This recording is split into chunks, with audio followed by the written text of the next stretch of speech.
સાકારનું પાસું શ્રેષ્ઠ છે કે નિરાકારનું પાસું શ્રેષ્ઠ છે?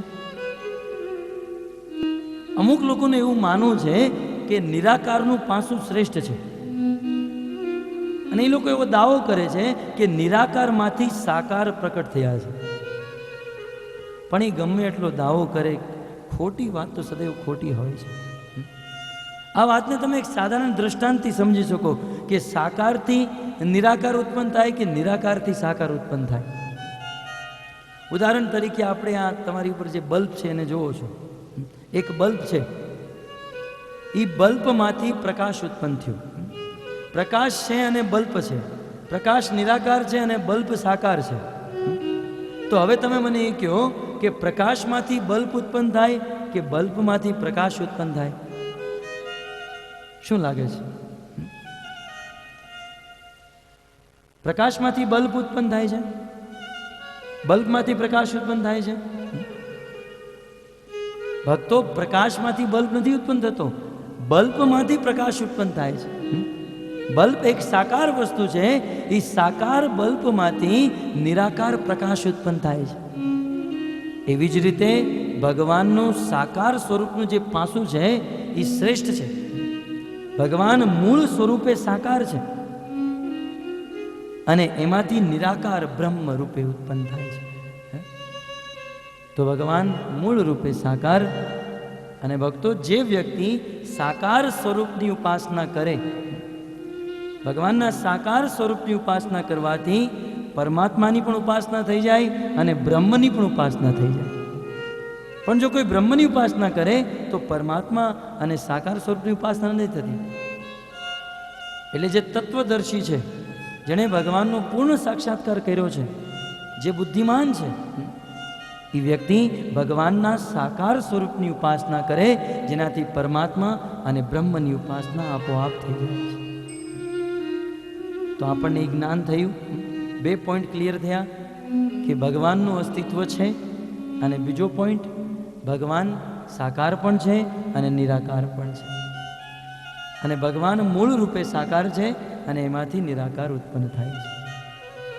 હવે આપણો મૂળ પ્રશ્ન આવ્યો, ઠીક છે, ભગવાન છે અને સાકાર છે, તો પછી ભગવાન કોણ છે?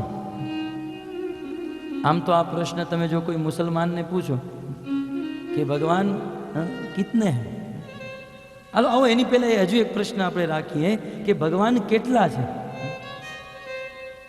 તમને શું લાગે છે, ભગવાન કેટલા હોઈ શકે? 2, 5, 25, 30, 35, એક, હે ને? ઉપનિષદમાં લખ્યું છે, ઉપનિષદનું પ્રમાણ છે એકો એવ અદ્વિતીય. ભગવાન એક જ છે અને એ અદ્વિતીય છે, એની જેવો બીજો કોઈ હોઈ ન શકે. ભગવાન એક જ છે. તો હવે પ્રશ્ન એ છે કે એ એક જેને આપણે ભગવાન કહીએ છીએ, એ ભગવાન કોણ છે? મુસલમાનને પૂછો ભગવાન કેટલા, બોલે એક. કોણ? કે અલ્લાહ. તમે ક્રિશ્ચનને પૂછો ભગવાન કોણ? એક. બોલે કોણ? Jesus Christ. અને ભારતમાં આવો, હિન્દુસ્તાનમાં, અને કોઈને પકડીને પૂછો ભગવાન કોણ? કે ગણપતિ બાપા ભગવાન, શિવજી ભગવાન, અંબે માતા ભગવાન, નારદજી ભગવાન, ઇન્દ્ર ભગવાન, સૂર્ય ભગવાન, આ બધા ભગવાન. અને તમે ભગવાન, હું ભગવાન, બધું ભગવાન જ છે ને અહીંયા તો. ટોટલી કન્ફ્યુઝ, બધા કન્ફ્યુઝ ભારતમાં. યદ્યપિ અનેક પવિત્ર નદીઓ ભારતમાં, સમસ્ત શાસ્ત્રોનું નિર્માણ ભારતમાં, સમસ્ત સંતોના જન્મ ભારતમાં, ભગવાનના બધા અવતાર ભારતમાં, આટલી પવિત્ર ભૂમિ હોવા છતાં પણ ભારતમાં રહેવાવાળાને આજ સુધી ખબર નથી પડી કે એ ભગવાન કોણ છે. કોણ છે ભગવાન? હજી બધાના મનમાં અલગ અલગ ધારણા બેઠી છે. ભગવાન જો એક જ હોય તો એ એક કોણ છે? હવે તમે કે હું કોઈનું પણ નામ લઈ લઈએ તો એ ભગવાન થઈ ન જાય. ફલાણા ભાઈ ભગવાન છે, એ કહેવાથી ન થઈ જાય. ભગવાન કોણ છે આ સાબિત કરવા માટે પ્રમાણ જોશે. વગર પ્રમાણે કોઈ પણ વ્યક્તિને ભગવાન સ્વીકાર ન કરી શકાય. એટલે સૌ પ્રથમ પ્રમાણ તો ભગવાન બનવા માટે શું યોગ્યતા હોવી જોઈએ? સૌ પ્રથમ આપણે એ જાણી લઈએ, ભગવાન બનવા માટે શું યોગ્યતા, એવી કઈ વસ્તુ એ વ્યક્તિમાં હોય જેનાથી આપણે એને ભગવાન માની શકીએ. તો સૌ પ્રથમ ભગવાન બનવા માટે એ ભગવાનમાં એવો ગુણ હોવો જોઈએ જે એક સાથે અનેક જગ્યાએ ઉપસ્થિત રહી શકે. ભગવાન આપણે કહીએ છીએ એક છે, પણ એનામાં એવો ગુણ હોવો જોઈએ કે જે એક સાથે કરોડો જગ્યાએ રહી શકે. નહીં તો એવું થાય ને, ભારતમાં કદાચ કોઈ ભક્ત પરેશાન હોય, ભગવાન એની રક્ષા કરવા માટે આવ્યો હોય અને એ સમયે લંડનમાં કોઈ દુઃખી હોય તો એ તો બિચારો એમને એમ રહી જાય. તો ભગવાન કેવા હોવા જોઈએ? એક સાથે અનેક જગ્યાએ એની ઉપસ્થિત હોવી જોઈએ. અને જે એક સાથે અનેકો જગ્યાએ ઉપસ્થિત રહી શકે એને બ્રહ્મ કહેવાય. અર્થાત જે બ્રહ્મ છે, જેની અંદર આ બ્રહ્મતાનો ગુણ છે, એ ભગવાન હોઈ શકે. પ્રથમ યોગ્યતા. બીજી યોગ્યતા, એ ભગવાન બધાના હૃદયમાં રહેતા હોવા જોઈએ. તો આ સંસારના જે બાપુ ને બાબા બનીને બેઠા છે ને, એ તો ચાણી લાગી જશે, 50% તો એમને આઉટ થઈ જશે. પોતાને ભગવાન કહેતા હોય, પણ બીજી યોગ્યતા શું છે? બધાના હૃદયમાં પરમાત્મા રૂપે હોવા જોઈએ. આ બીજી યોગ્યતા. ત્રીજી યોગ્યતા, હું યોગ્યતા એટલા માટે કહું છું કે તમે વિચાર કરો, તમારી નજરમાં કોઈ એવા વ્યક્તિ છે જેનામાં આ બધા ગુણ છે, અને તમે જેને ભગવાન માનીને બેઠા છો, શું એનામાં આ ગુણ છે? જો એનામાં આ ગુણ હોય તો એ ભગવાન છે, તમને મોકો આપવામાં આવશે. અને જો એનામાં આ ગુણ ન હોય તો એ ભગવાન નથી. સૌ પ્રથમ એનામાં કયો ગુણ? એક સાથે બધી જગ્યાએ ઉપસ્થિત હોવા જોઈએ, બ્રહ્મ રૂપે, અને એક સાથે બધા જીવોના હૃદયમાં હોવા જોઈએ, પરમાત્મા રૂપે. અને તેની સાથે સાથે ઈ પરમ નિયંતા હોવા જોઈએ, કંટ્રોલર હોવા જોઈએ, ઈ બધાને વશમાં રાખતા હોવા જોઈએ. અહીંયા સુધી કે મોટા મોટા લોકો પણ એના વશમાં હોવા જોઈએ. ઈ ભગવાન હોઈ શકે. ત્યારબાદ પાંચમી યોગ્યતા, ભગવાન એ જ બની શકે જે બધી વસ્તુના સ્ત્રોત હોય. તમને પૂછવામાં આવે, તમારો સ્ત્રોત કોણ? તમારો જન્મ ક્યાંથી થયો? અમારા માતા પિતાથી. એનો જન્મ ક્યાંથી થયો? એમના માતા પિતાથી. એમનો જન્મ એમના માતા પિતાથી. તો આ કરતા કરતા કરતા એન્ડ જ્યાં થાય, જ્યાંથી ઉદ્ગમ બિંદુ છે, એ ભગવાન હોઈ શકે, જે બધા કારણોના કારણ હોય. ત્યારબાદ છઠ્ઠી યોગ્યતા, જે પૂર્ણ હોય, જે પૂર્ણ હોય એ જ ભગવાન હોઈ શકે. અપૂર્ણતા અને અધૂરો વ્યક્તિ ભગવાન ક્યારે ન હોઈ શકે. ત્યારબાદ સાતમી યોગ્યતા, ભગવાન બનવા માટે શ્રી વેદવ્યાસજીના પિતા પરાશર ઋષિ ભગવાન શબ્દની વ્યાખ્યા લખતા કહે છે, ઐશ્વર્યસ્ય સમગ્રસ્ય વીરસ્ય યશસ્ય શ્રિય જ્ઞાન વૈરાગ્યશ્ચૈવ શશણામ ભગ ઇતિ ગણા. જે વ્યક્તિમાં 6 પ્રકારના ગુણ પરિપૂર્ણ માત્રામાં હોય, એ ભગવાન હોઈ શકે. આ પરાશર ઋષિ કહે છે. અને એ 6 ગુણ કયા? સૌંદર્ય, સુંદરતા, બળ, શક્તિ, જેનામાં પૂર્ણ સુંદર, જે પૂર્ણ સુંદર હોય. પૂર્ણ સુંદરનો અર્થ શું છે? આપણે કહીશું આજના હીરો હિરોઈન તો સુંદર છે, પણ પેલા પૂર્ણ સુંદરતાનો અર્થ સમજો. જે આજે પણ સુંદર હોય અને ભવિષ્યમાં પણ સુંદર રહે, જે ભૂત ભવિષ્ય વર્તમાન ત્રણેય કાળમાં સુંદર રહે, એને પૂર્ણ સુંદરતા કહેવાય. અમુક લોકો આજે સુંદર હોય પણ કાલે ગડા થઈ જાય, સુંદરતા વહી જાય. પૂર્ણ, જેનામાં પૂર્ણ સુંદરતા છે, જેનામાં પૂર્ણ બળ છે, શક્તિ છે, જેની પાસે પૂર્ણ ધન છે, એવું ધન જે એનું બધું ધન કોઈને આપી દે છતાં પણ એની પાસે ધન ખતમ ન થાય. સાથે સાથે જેનું પૂર્ણ યશ અનેક બ્રહ્માંડમાં ફેલાયેલો છે. સાથે સાથે જ્ઞાન, જેનામાં પૂર્ણ જ્ઞાન હોય, અને છઠ્ઠું જેનામાં પૂર્ણ વૈરાગ્ય હોય. આ 6 ગુણ જે વ્યક્તિમાં પરિપૂર્ણ માત્રામાં હોય એ જ ભગવાન હોઈ શકે. આવું પરાશર ઋષિનું કહેવું છે અને શાસ્ત્રમાં લખેલું છે. તો આપણે વિચાર કરવો જોઈએ કે આ બધા ગુણ એવા કયા વ્યક્તિમાં છે જે પરિપૂર્ણ માત્રામાં હોય. તેની સાથે સાથે ભગવાન એ હોઈ શકે જેને મહાન મહાન લોકો સ્વીકાર કરે. શિવજી જેને સ્વીકાર કરે એ ભગવાન હોઈ શકે. બ્રહ્માજી જેને સ્વીકાર કરે એ ભગવાન હોઈ શકે. અને અહીંયા સુધી 33 કરોડ દેવી દેવતા જેને સ્વીકાર કરે એ ભગવાન હોઈ શકે. અને સાથે સાથે ભગવાન પણ પોતે કહેતા હોવા જોઈએ, એ સ્વયં પણ માનતા હોવા જોઈએ કે હું ભગવાન છું. આ 11 યોગ્યતા જેનામાં હોય એ ભગવાન હોઈ શકે. હવે તમે જ કહો આ 11 યોગ્યતા કયા વ્યક્તિમાં છે? જેને જેને આપણે ભગવાન માની બેઠા છીએ, શું એનામાં આ બધી યોગ્યતા છે? શાસ્ત્ર અનુસાર, ગીતા અનુસાર જેનામાં આ યોગ્યતાઓ હોય એ જ ભગવાન બની શકે. આપણે કહીએ છીએ ને એક જ ભગવાન છે. એ એક કોણ છે? જેનામાં આ બધી વસ્તુ છે. વધારે બુદ્ધિ લગાવવાની જરૂર નથી. સમસ્ત શાસ્ત્રો એક સ્વરે કહે છે કે આ બધી યોગ્યતા એકમાત્ર ભગવાન શ્રી કૃષ્ણમાં છે.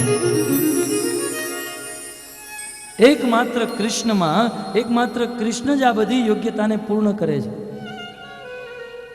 માટે કૃષ્ણને જ આપણે કહીએ છીએ ને એક ભગવાન એક છે, એ એકમાત્ર કૃષ્ણ છે. આવો કૃષ્ણ આ બધી યોગ્યતાને કેવી રીતે પૂર્ણ કરે છે એ જાણીએ. સ્ક્રીન ઉપર જોવું આવશ્યક છે, કારણ કે હવે પ્રમાણો આવશે. સૌ પ્રથમ ભગવાન બનવા માટે પહેલી યોગ્યતા કઈ યોગ્યતા? કે ઈ ભગવાન એક ભગવાન એક સમયે બધા સ્થાને ઉપસ્થિત હોવા જોઈએ, જેને બ્રહ્મ કહેવાય. તો આવો શ્રીપાદ શંકરાચાર્ય પોતાનો મત આપે છે, પરબ્રહ્મ વાસુદેવાખ્યમ સર્વસ્ય જગત પ્રભવ. પરબ્રહ્મ, બ્રહ્મ ના પણ બ્રહ્મ, પરબ્રહ્મ કોઈ હોય તો એકમાત્ર વસુદેવ નંદન વાસુદેવ ભગવાન શ્રી કૃષ્ણ છે. આ શંકરાચાર્યનો મત છે. તમે આ સંસ્કૃત શ્લોક પૂરેપૂરો ન જાણી શકો, પણ એમાં ભગવાનનું નામ તો તમને ખબર પડે ને, વાસુદેવાય અને પરબ્રહ્મ. ત્યારબાદ બીજું પ્રમાણ, ઉપનિષદનું પ્રમાણ. વેદવ્યાસજીએ 108 ઉપનિષદ લખી. એમાંનો એક છે કૃષ્ણોપનિષદ. એ ઉપનિષદના વેદવ્યાસજી લખે છે કૃષ્ણો બ્રહ્મ એવ શાશ્વતમ. કૃષ્ણ જ બ્રહ્મ એવ અર્થાત નિશ્ચિતપણે કૃષ્ણ જ બ્રહ્મ છે, અને એ બ્રહ્મ શાશ્વત કાલ માટે રહે છે. આ ઉપનિષદનું પ્રમાણ. ત્યારબાદ શ્રુતિ, ગોપાલ તાપની શ્રુતિ પ્રમાણમાં લખે છે વેદવ્યાસજી, કૃષિ ભૂવાચક અણચ નિવૃત્તિ વાચક તેર એક્ય પરબ્રહ્મ કૃષ્ણ વિધીયતે. આ ક્રિશ અને અણ, આ 2 અક્ષરથી જેનું નામ પ્રારંભ થાય છે કૃષ્ણ, આ કૃષ્ણ જ પરબ્રહ્મ છે. તવેર એક્ય પરબ્રહ્મ કૃષ્ણ અભિધીયતે. આ કૃષ્ણ જ પરબ્રહ્મ છે એવું શ્રુતિમાં લખેલું છે. ત્યારબાદ બીજા ઉપનિષદનું પ્રમાણ, નારાયણ થર્વશિર ઉપનિષદ માં વેદવ્યાસજી લખે છે બ્રાહ્મણીઓ દેવકી પુત્રો. આપણે જેને બ્રહ્મ કહીએ છીએ, એ બ્રહ્મ કોણ છે? જે એક જ સમયે બધી જગ્યાએ ઉપસ્થિત રહે છે, એ બ્રહ્મ કોણ? તો ઉપનિષદમાં લખ્યું છે બ્રહ્મણીઓ દેવકી પુત્રો. આ બ્રહ્મ, આપણે વારંવાર જે બ્રહ્મના નારા લગાડીએ છીએ, એ બ્રહ્મ બીજું કોઈ નહીં, એ દેવકી નંદન ભગવાન શ્રી કૃષ્ણ જ છે. બ્રહ્મણીઓ દેવકી પુત્રો, બ્રહ્મણીઓ મધુસૂદન, બ્રહ્મણ્ય પુંડરીકાક્ષો, બ્રહ્મણ્યો વિષ્ણુ ચ્યુત ઇતિ. ત્યારબાદ વિષ્ણુ પુરાણ.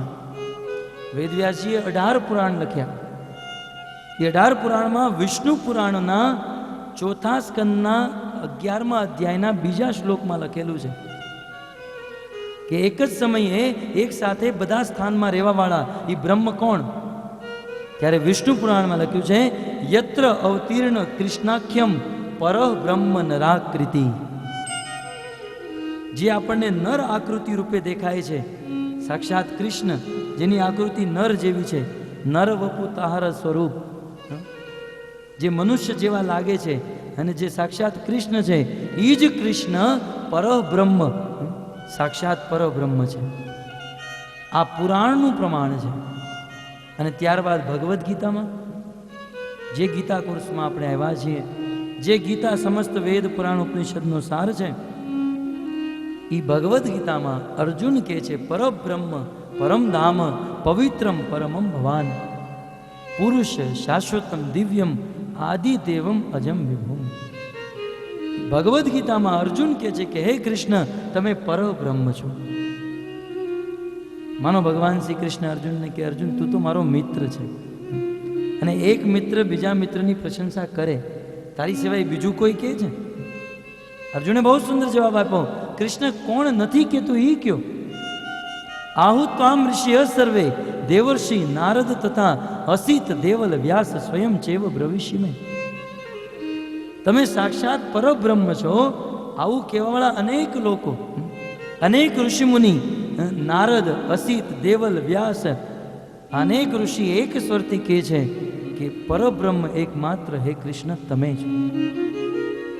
આમ પુરાણોનું પ્રમાણ, ઉપનિષદનું પ્રમાણ, શ્રુતિનું પ્રમાણ, ગીતાનું પ્રમાણ, શંકરાચાર્યનું પ્રમાણ, આ અનેક પ્રમાણો દ્વારા સાબિત થાય કે એક જ સમયે બધી જગ્યાએ રહેવાવાળા બ્રહ્મ બીજું કોઈ નહીં, એકમાત્ર ભગવાન શ્રી કૃષ્ણ છે. પરબ્રહ્મ એકમાત્ર કૃષ્ણ છે. તો ભગવાન બનવા માટે આ પ્રથમ યોગ્યતા સમાપ્ત થઈ. બીજી યોગ્યતા મેં તમને કીધેલું કે જે વ્યક્તિ એક સાથે એક સમયે બધાના હૃદયમાં ઉપસ્થિત હોય પરમાત્મા રૂપે, એ ભગવાન હોઈ શકે. આવો બધાના હૃદયમાં પરમાત્મા રૂપે કોનું સ્થાન છે આપણે શાસ્ત્રોના પ્રમાણ દ્વારા જાણીએ. સર્વપ્રથમ વિષ્ણુ પુરાણ, વેદવ્યાસજી 18 પુરાણ લખ્યા, એમાંનું વિષ્ણુ પુરાણ, એ વિષ્ણુ પુરાણના 6થા સ્કંદના 5મા અધ્યાયના 80મા શ્લોકમાં વેદવ્યાસજી લખે છે સર્વાણી તત્ર ભૂતાની વસંતી પરમાત્મની. સર્વાણી તત્ર ભૂતાની, સમસ્ત ભૂત માને જીવોના હૃદયમાં પરમાત્મા રૂપે કોણ રહે છે? કે છે ભૂતેષુ ચ સર્વાત્મા વાસુદેવસ તત સ્મૃત. એ વસુદેવ નંદન વાસુદેવ ભગવાન કૃષ્ણ જ સમસ્ત જીવોના હૃદયમાં પરમાત્મા રૂપે ઉપસ્થિત રહે છે. આ પ્રમાણ વિષ્ણુ પુરાણમાં વેદવ્યાસજી આપી રહ્યા છે 6થા અધ્યાય. ત્યારબાદ છાંદોગ્ય શ્રુતિ, શ્રુતિના પ્રમાણ અનુસાર આપણે જોઈએ તો છાંદોગ્ય શ્રુતિમાં ના 8મા સ્કંદના 13મા અધ્યાયના પ્રથમ શ્લોકમાં લખ્યું છે શ્યામાચ્છ બલમ પ્રપદ્યે છબલાત શ્યામમ પ્રપદ્યે. જે શ્યામ સુંદર ભગવાન શ્રી કૃષ્ણ, એ જ શ્યામ સુંદર ભગવાન શ્રી કૃષ્ણ સમસ્ત જીવોના હૃદયમાં પરમાત્મા રૂપે રહે છે. ત્યારબાદ શ્રીમદ ભગવદ્ ગીતામાં ભગવાન શ્રી કૃષ્ણ સ્વયં કહે છે કે હે અર્જુન, સર્વસ્ય ચાહમ હૃદિ સન્નિવિષ્ટો. અર્જુન, સર્વસ્ય, સર્વસ્ય એટલે આ જગતમાં જેટલા પણ જીવો રહે છે એ સર્વ જીવોના હૃદયમાં સર્વસ્ય ચાહમ હૃદિ સન્નિવિષ્ટો મત સ્મૃતિ જ્ઞાનમ અપોહનમ છે. હું જ રહું છું. એટલું જ નહીં, ઈશ્વરે સર્વભૂતાનામ હૃદિ દિશે અર્જુન તિષ્ઠતિ. અર્જુન, હું ઈશ્વર જ સમસ્ત જીવોના હૃદયમાં પરમાત્મા રૂપે રહું છું. વિષ્ણુ પુરાણમાં પણ એક પ્રમાણ છે ભૂતેષુ વસતે સો અંત વસંતી યત્ર ચ તાનિયત ધાતા વિધાતા જગતામ વાસુદેવસ તતઃ પ્રભુ. ભૂતેષુ વસતે સો અંત, ભૂતેષુ સમસ્ત જીવોના હૃદયમાં વસવા વાળા, એકમાત્ર વ્યક્તિ ભગવાન શ્રી કૃષ્ણ છે, જે બધા જીવોના માતા ધાતા પિતામહ. આમ આ અનેક પ્રમાણો દ્વારા, અનેક ગ્રંથ, અનેક શાસ્ત્રોના પ્રમાણ દ્વારા સાબિત થાય કે કૃષ્ણ જ પરમાત્મા છે, કૃષ્ણ જ પરબ્રહ્મ છે. ત્યારબાદ કૃષ્ણ ભગવાન છે એવું કોઈ શાસ્ત્રમાં લખ્યું છે? આવો એ પ્રમાણે જાણીએ. સર્વપ્રથમ ગોપાલ તાપની શ્રુતિમાં ચોખ્ખું લખ્યું છે, શ્રીમદ પંચ પદાગારમ સવિશેષતો જ્વલમ પ્રતિયોગાત નિર્મુક્તમ નિર્વિશેષમ હરિભજે. આ સંસારમાં એક જ વ્યક્તિની ભક્તિ થઈ શકે. આ શ્રુતિના શ્લોક તમને સમજાય નહીં, પણ અંતિમ બે અક્ષર તો આપણને સમજાય ને. હરિમ ભજે. આ સંસારમાં ભજવા લાયક ભગવાન એકમાત્ર હરિ, ભગવાન શ્રી કૃષ્ણ છે. ત્યારબાદ વિષ્ણુ પુરાણમાં ચોખ્ખું કહે છે, 6ઠા સ્કંદના 5મા અધ્યાયના 79મા શ્લોકમાં, 76મા શ્લોકમાં, એવમેશ મહાશબ્દો ભગવાન ઇતિ સત્તમ પરબ્રહ્મ ભૂતસ્ય વાસુદેવસ્ય નાન્યગ.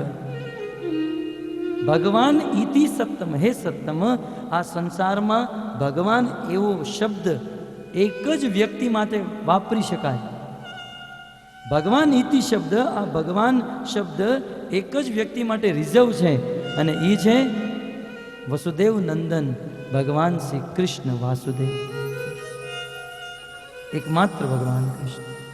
ત્યારબાદ સમસ્ત સિદ્ધાંતોનું સંકલન વેદવ્યાસજીએ બ્રહ્મસૂત્ર રૂપે કર્યું. સમસ્ત સિદ્ધાંતોનો સાર રૂપી ગ્રંથ બ્રહ્મસૂત્ર. આ બ્રહ્મસૂત્રના બીજા સ્કંદના બીજા અધ્યાયના 45મા શ્લોકમાં વેદવ્યાસજી લખે છે, જ્ઞાન ઐશ્વર્ય શક્તિ બલ તેજાંસી ગુણા આત્મન એવતે. પૂર્ણ જ્ઞાન, પૂર્ણ બળ, પૂર્ણ શક્તિ, ઐશ્વર્ય, આ બધી વસ્તુ એક જ વ્યક્તિમાં હોઈ શકે, અને એ છે ભગવાન. અને એ ભગવાન એક જ વ્યક્તિ છે કે છે ભગવંતો વાસુદેવ.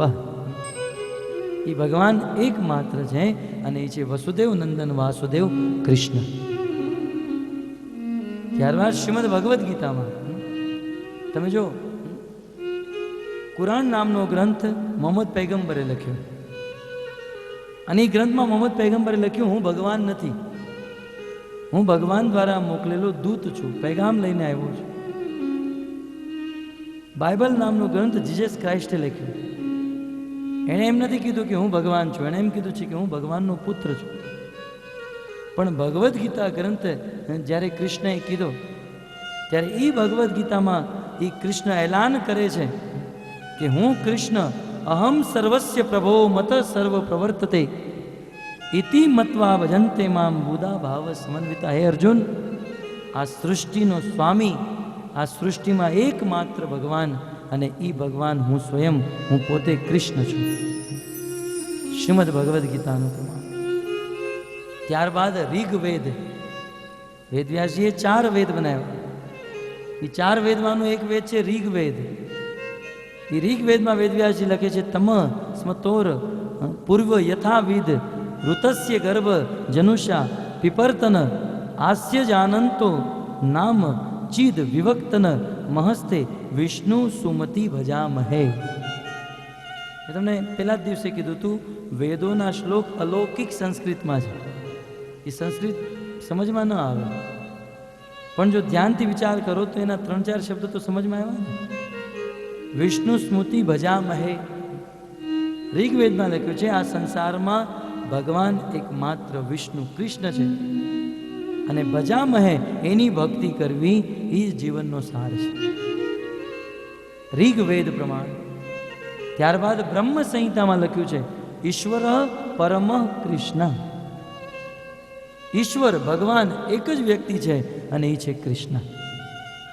આમ અનેક વેદ, શાસ્ત્ર, પુરાણ, ઉપનિષદ, શ્રુતિના સંકલન કરી આ સમસ્ત વેદ, પુરાણ, ઉપનિષદ અને શ્રુતિનો સાર છે કે ભગવાન એક જ છે, અને આપણે જેને એક જ ભગવાન કહીએ છીએ એ એક માત્ર કૃષ્ણ છે.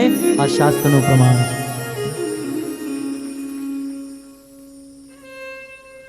ત્યારબાદ આપણે હજુ એક યોગ્યતા જોયેલી, જે પરમ નિયંતા હોય એ ભગવાન હોઈ શકે, જે બધાને નિયંત્રિત કરે, જે બધાને કંટ્રોલ કરે. તો બ્રહ્માજી બ્રહ્મ સંહિતામાં કહે છે ઈશ્વર પરમ કૃષ્ણ. ઈશ્વરનો અર્થ થાય કંટ્રોલર. ભગવાન શ્રી કૃષ્ણ કંટ્રોલર નહીં, નિયંતા નહીં, પરંતુ પરમ નિયંતા છે. મોટા મોટા દેવતાઓનું પણ નિયંત્રણ ભગવાન શ્રી કૃષ્ણ કરે છે.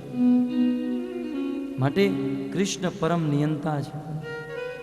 ત્યારબાદ જે બધી વસ્તુનો સ્ત્રોત હોય એ ભગવાન હોઈ શકે. બ્રહ્મ સંહિતામાં બ્રહ્માજી સ્વીકાર કરે છે કે આ સંસારની સમસ્ત વસ્તુનો સ્ત્રોત એકમાત્ર ભગવાન શ્રી કૃષ્ણ છે. અનાદિ આદિ ગોવિંદમ, આ ગોવિંદ જે છે, આ કૃષ્ણ જે છે, એ જ સર્વ કારણ કારણમ, બધા કારણોનો કારણ છે. કૃષ્ણ વિશે બ્રહ્માજીનો મત. ત્યારબાદ એ જ ભગવાન શ્રી કૃષ્ણ પૂર્ણ છે. અને વેદવ્યાસજી ના પિતા પરાશર ઋષિ જે વ્યાખ્યા આપે છે કે ભગવાન એ જ હોઈ શકે જેનામાં 6 ગુણ પરિપૂર્ણ માત્રામાં હોય. એમાંનો પ્રથમ ગુણ છે સુંદરતા. તમે જો આ સંસારમાં સૌથી વધારે સુંદરતા કોનામાં? એકમાત્ર કૃષ્ણમાં. ભૂત ભવિષ્ય હોય કે પછી વર્તમાન હોય, ત્રણેય કાળમાં કૃષ્ણ સુંદર છે. સુંદર હતા, સુંદર છે અને સુંદર રહેવાના. અદ્ભુત સુંદરતા. બ્રહ્માજી તો અહીંયા સુધી કહે છે કંદર્પ કોટિ કમનીય વિશેષ શોભમ ગોવિંદમાદિ પુરુષમ તમહમ ભજામિ. કૃષ્ણની એટલી સુંદરતા કે કરોડો કરોડો કામદેવ જો કૃષ્ણને એકવાર જોઈ લે તો પણ કૃષ્ણની સુંદરતાને જોઈને મૂર્છિત થઈ જાય. એટલે તેને શ્યામ સુંદર કીધા. અદ્ભુત સુંદર. અને એવું પણ નહીં કે સમય જતા કૃષ્ણની સુંદરતા આ સંસારના લોકોને જેમ વહી જાય. 50 વર્ષ પહેલા અમુક હીરો હિરોઈન આજે બુઢા થઈ ગયા, કોઈ એને પૂછતું નથી. એક દિવસ સુંદર હતા, એક દિવસ એનો સિક્કો હતો સમાજમાં અને દુનિયામાં. આજ એને કોઈ પૂછતું પણ નથી, કારણ કે સુંદરતા નથી રહી. પણ કૃષ્ણ સર્વકાળ સર્વ સ્થાનમાં સુંદર જ રહે છે. મહાભારતના યુદ્ધમાં જ્યારે ભગવાન શ્રી કૃષ્ણ અર્જુનનો રથ ચલાવી રહ્યા હતા, તમે કલ્પના કરો ભગવાનની ઉંમર કેટલી હતી? અર્જુનનો રથ ચલાવતા મહાભારતના યુદ્ધમાં એ સમયે ભગવાન શ્રી કૃષ્ણની ઉંમર 100 વર્ષ કરતાં પણ વધારેની હતી. આજનો 100 વર્ષનો વ્યક્તિ તો પેલા હોય જ નહીં આ દુનિયામાં, અને હોય તો ખાટલા ઉપર હોય. પણ 100 વર્ષની ઉંમરે પણ કૃષ્ણ 16 વર્ષના યુવાન. અદ્યપી કૃષ્ણ બધાના આદિ છે, અનાદિ છે, બધાના સ્ત્રોત છે. આપણી ભાષામાં બધાના બાપ છે. આપણા પપ્પાના પપ્પાના પપ્પાના પિતાના પિતાના પિતાના પરમ પિતાના પણ પિતા છે કૃષ્ણ. બ્રહ્માજી કહે છે આદ્યમ, આ બધાના આદિ છે. તો આપણે મનમાં થાય કે અમારા ફેમિલીમાં જે બધા કરતા મોટા છે એના વાળ તો ધોળા છે, એની તો સફેદ દાઢી આવી ગઈ છે, દાંત પડી ગયા છે. તો શું કૃષ્ણ એવા હશે? બ્રહ્માજી કહે છે આદ્યમ, આ બધા કરતા આદિ છે. પુરાણ પુરુષમ, આ બધા કરતા પુરાણા, બધા કરતા જૂના આદિ છે. પણ નવયૌવનમ ચ, છતાં પણ નવ યુવક છે. અમાર માધુર્ય નિત્ય નવ નવ હૈ. એમનું માધુર્ય, એમની સુંદરતા નિત્ય નવીન રહે છે. તો કૃષ્ણ જ એવા એક વ્યક્તિ છે જે ત્રણેય કાળમાં એક સમાન સુંદરતા બની રહે છે. આવું બ્રહ્માજીનું માનવું છે અને અનેક શાસ્ત્રનું માનવું છે. માટે આ સુંદરતાનો ગુણ એકમાત્ર કૃષ્ણમાં છે.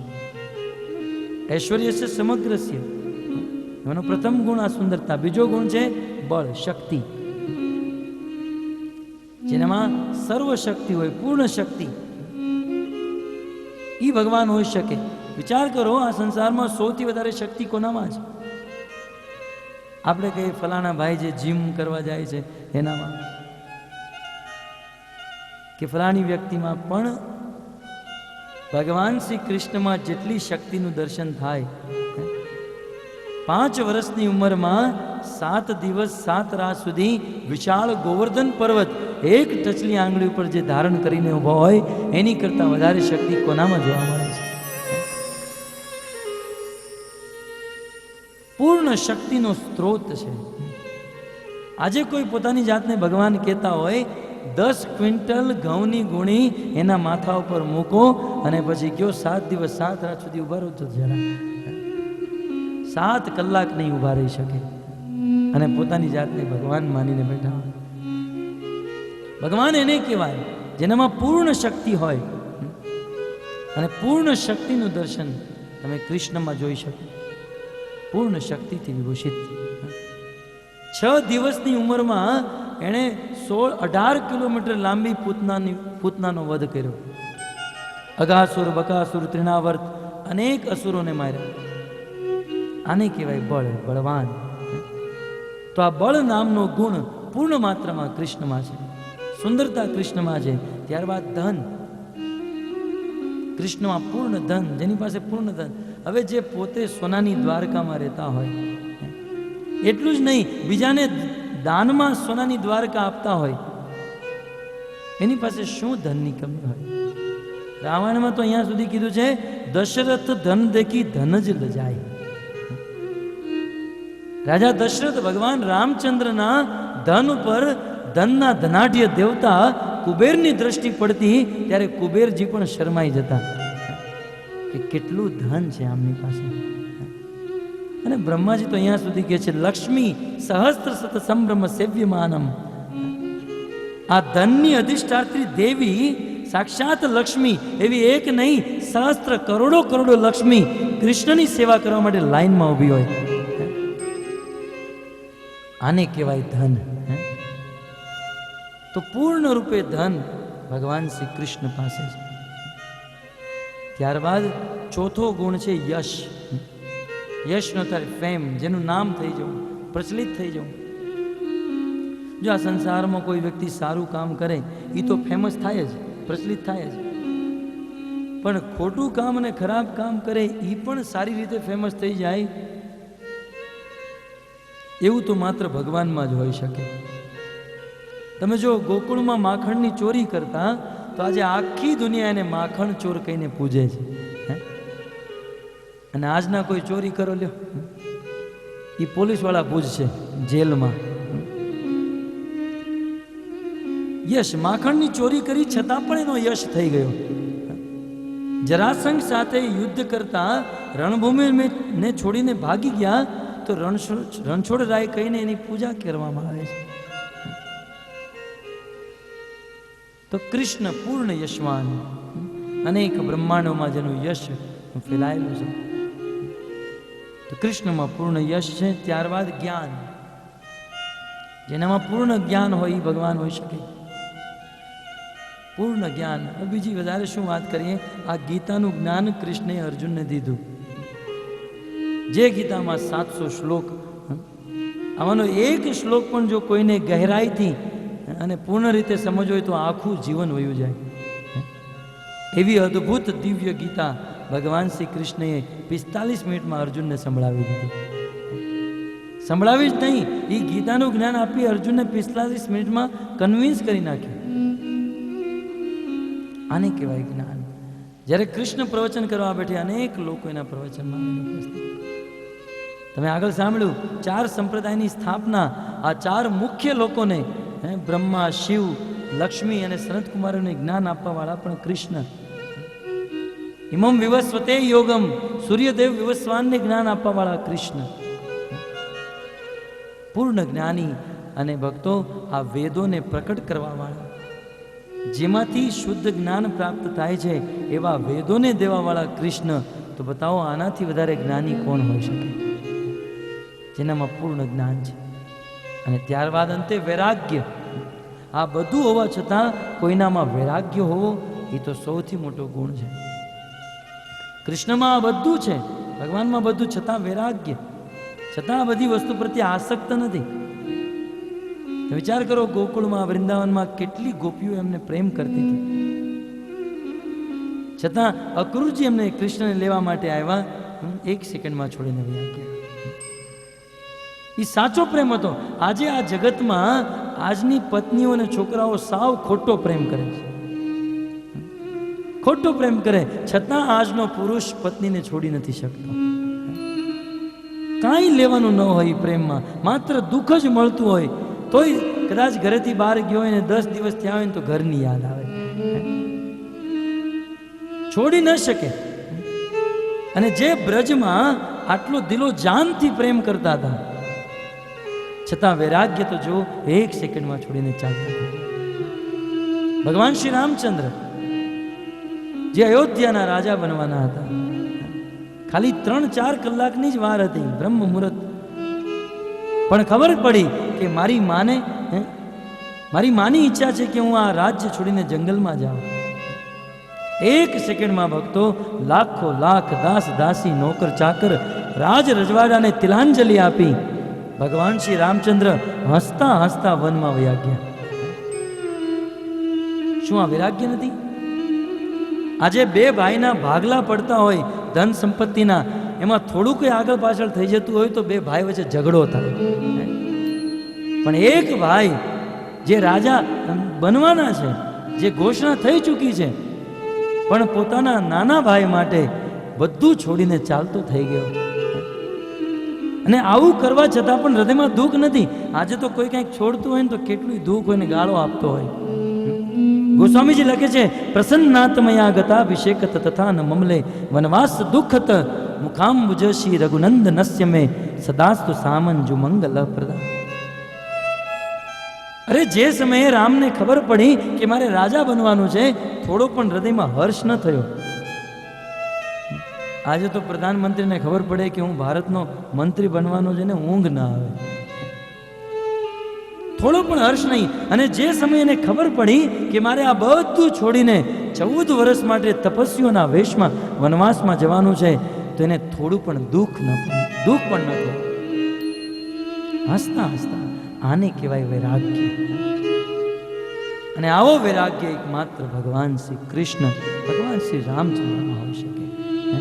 તો આ પૂર્ણ સૌંદર્ય, પૂર્ણ બળ, પૂર્ણ ધન, પૂર્ણ યશ, પૂર્ણ જ્ઞાન અને પૂર્ણ વૈરાગ્ય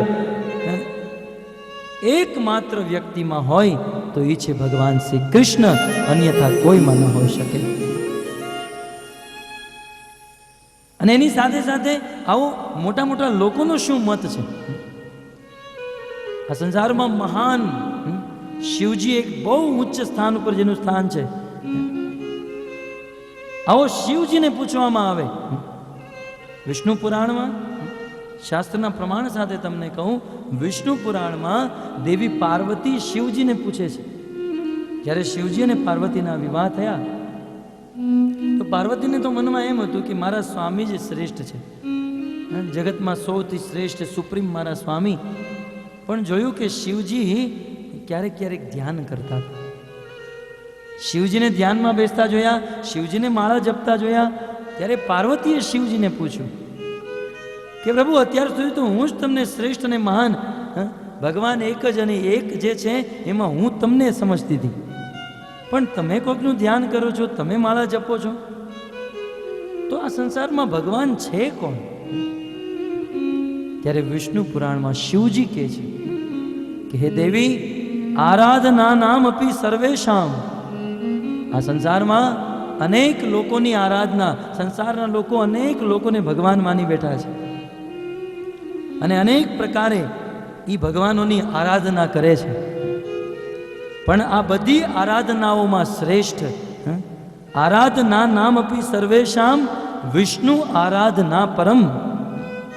ભગવાન શ્રી વિષ્ણુ, ભગવાન શ્રી કૃષ્ણની ભક્તિ સૌથી શ્રેષ્ઠ ભક્તિ છે.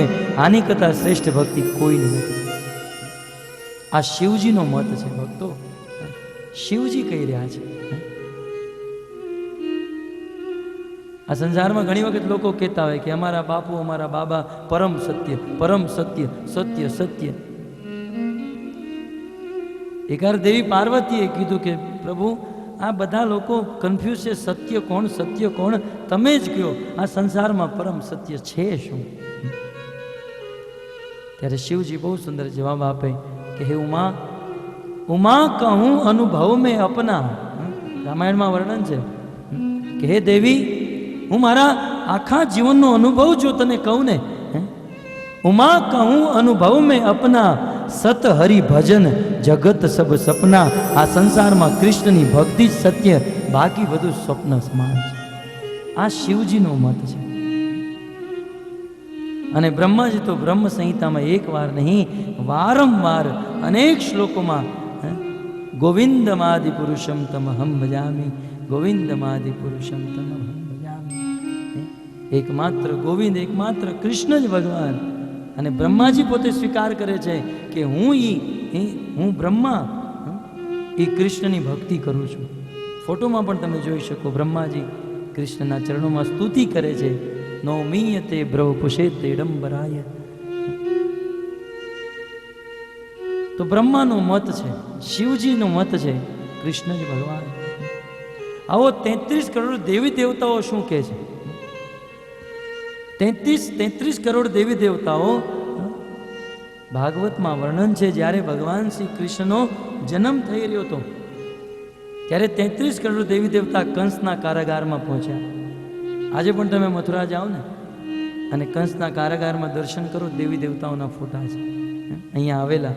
33 કરોડ દેવી દેવતા, 33 કરોડ દેવી દેવતા પોતાના ધામમાંથી કંસના કારાગારમાં ભગવાન શ્રી કૃષ્ણને સ્તુતિ કરવા માટે આવ્યા છે. અને 33 કરોડ દેવી દેવતાઓ એક સાથે એક સ્વરે કૃષ્ણને શું કહે છે? સત્ય વ્રતમ સત્ય પરમ ત્રિસત્યમ, સત્યસ્ય યોનિ નિહિતમ ચ સત્યે, સત્યસ્ય સત્ય મૃત સત્ય નેત્રમ, સત્યાત્મકમ ત્વામ શરણમ પ્રપન્ના. 33 કરોડ દેવી દેવતાઓ એક સાથે કૃષ્ણને કહી રહ્યા છે કે હે કૃષ્ણ, તમે જ એકમાત્ર સત્ય છો.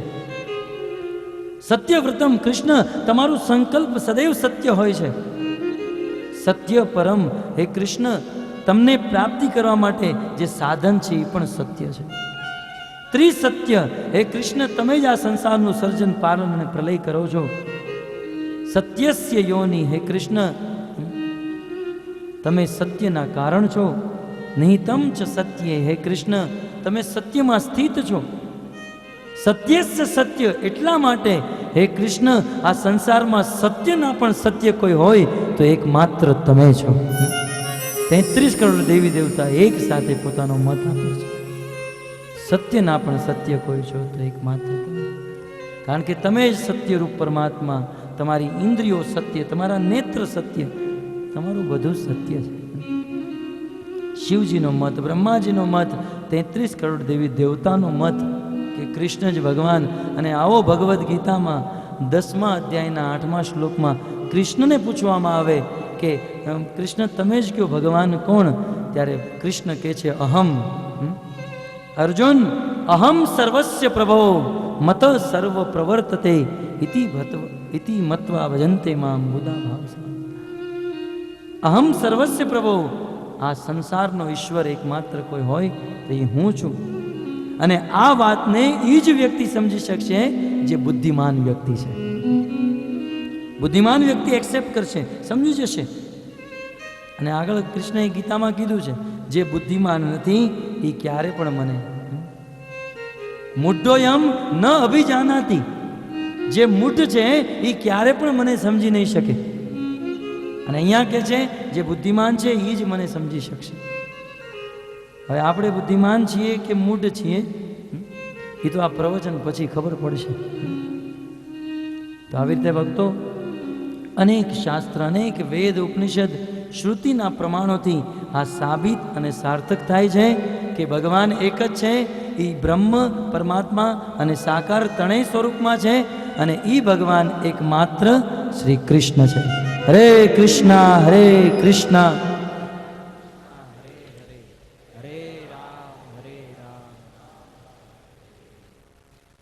તો મને એવું લાગે છે, બીજી સ્લાઇડ, બીજી ફાઇલ, મને એવું લાગે છે કે આ પ્રવચનથી તમે એટલો વિશ્વાસ થઈ ગયો હશે કે ભગવાન એક જ છે અને એ છે ભગવાન કૃષ્ણ. તો હવે તરત આપ લોકોના મનમાં પ્રશ્ન થયો હશે, જો ભગવાન એક જ હોય અને જો ખાલી કૃષ્ણ જ ભગવાન હોય તો બાકી બધા જે અમે જોઈએ છે, એના મંદિરે જઈએ છીએ, એ કોણ છે? આવો એની વિશે પણ જાણીએ. કૃષ્ણ જ ભગવાન છે, આ અનેક ઉપનિષદ પુરાણ અને બધી રીતે સાબિત થયું. તો અન્ય જે છે એ દેવી દેવતાઓ છે. અન્ય 33 કરોડની જે સંખ્યા છે એ દેવી દેવતાઓ છે. અને આ સમસ્ત લોકો ભગવાન શ્રી કૃષ્ણની સેવામાં લાગેલા છે. મુખ્ય 5 દેવતાઓ વિશે આપણે જાણીએ. પ્રથમ આપણે વિચાર કરીએ બ્રહ્માજી વિશે. બ્રહ્માજી હોય, શિવજી હોય, ગણેશજી હોય, દુર્ગાજી હોય, હનુમાનજી હોય, આ સમસ્ત લોકો એકમાત્ર કૃષ્ણની સેવામાં લાગેલા છે. અને એટલા માટે આ બધા લોકો બહુ મહાન છે. ઘણીવાર લોકો અપરાધ કરી બેસે. આ પ્રમાણ, પુરાવા અને સિદ્ધાંતને જોઈ આ તો સાબિત થઈ ગયું કે કૃષ્ણ જ ભગવાન છે, એ જ પરિપૂર્ણ છે અને એ જ સર્વોપરી છે. પણ અન્ય દેવી દેવતાઓ છે એનું અપમાન કરે, એનો અપરાધ કરે નહીં. કૃષ્ણ ભગવાન છે, પૂજનીય છે, પણ એની સાથે સાથે અન્ય દેવી દેવતાઓ પણ આદરણીય છે. એમના મંદિરોમાં જવું, એમને પ્રણામ કરવા ક્યારે પણ ચૂકવું ન જોઈએ. આવો સૌ પ્રથમ આપણે બ્રહ્માજી વિશે જાણીએ. બ્રહ્માજી કોણ છે? બ્રહ્માજી આ સૃષ્ટિના પ્રથમ જીવ છે. જ્યારે ભગવાન શ્રી કૃષ્ણે આ સૃષ્ટિનું નિર્માણ કર્યું, કારણોદકશાહી વિષ્ણુમાંથી અનંત કોટી બ્રહ્માંડો પ્રકટ થયા. એ પ્રત્યેક બ્રહ્માંડમાં એક ગર્ભોદાયક શાહી વિષ્ણુ પ્રકટ થાય અને એમની નાભીમાંથી એક કમળ ઉત્પન્ન થાય અને એ કમળમાંથી બ્રહ્માજી પ્રકટ થાય. બ્રહ્માજી આ સૃષ્ટિના પ્રથમ જીવ, આપણા બધાના પિતામહ. કારણ કે બ્રહ્માજીથી જ આ સૃષ્ટિની ઉત્પત્તિ પ્રારંભ થઈ, પ્રજાની ઉત્પત્તિ શરૂ થઈ. સૃષ્ટિના પ્રથમ જીવ છે અને બ્રહ્માજી એક એવા વ્યક્તિ છે જેને ભગવાને ડાયરેક્ટ એના હૃદયમાં જ્ઞાન પ્રદાન કર્યું. તેને બ્રહ્મ હૃદય આદિ કવયે. બ્રહ્માજીનો જ્યારે જન્મ થયો ત્યારે એમને નહોતી ખબર કે હું કોણ છું, ક્યાંથી આવ્યો છું, મારે શું કરવાનું છે. અનેકો વર્ષ સુધી તપસ્યા કરી ભગવાન પ્રકટ થયા. અને જ્યારે બ્રહ્માજીનો જન્મ થયો ત્યારે બ્રહ્માજીનું નામ હિરણ્ય ગર્ભ હતું. હિરણ્ય એટલે સોનું. જે કમળમાંથી બ્રહ્માજીનો જન્મ થયો એ કમળ સોનાની જેમ ચમકતું હતું. એ સોનાના કમળના ગર્ભમાંથી જન્મ થયો હોવાને કારણે એમનું નામ હતું હિરણ્ય ગર્ભ.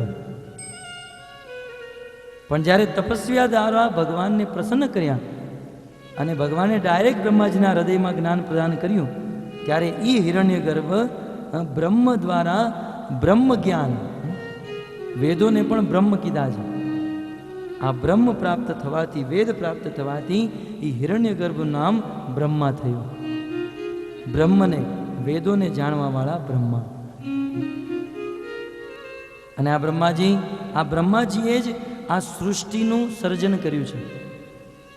ભગવાને જે જ્ઞાન આપ્યું એ જ્ઞાનના આધારે બ્રહ્માજીએ આ સૃષ્ટિનું સર્જન કર્યું. ભગવાન વિષ્ણુએ જે હૃદયમાં જ્ઞાન દીધું અને જ્ઞાન દીધા બાદ ભગવાન વિષ્ણુ બ્રહ્માજીને કહે છે, તમે હવે આ 84 લાખ યોનિનું નિર્માણ કરો.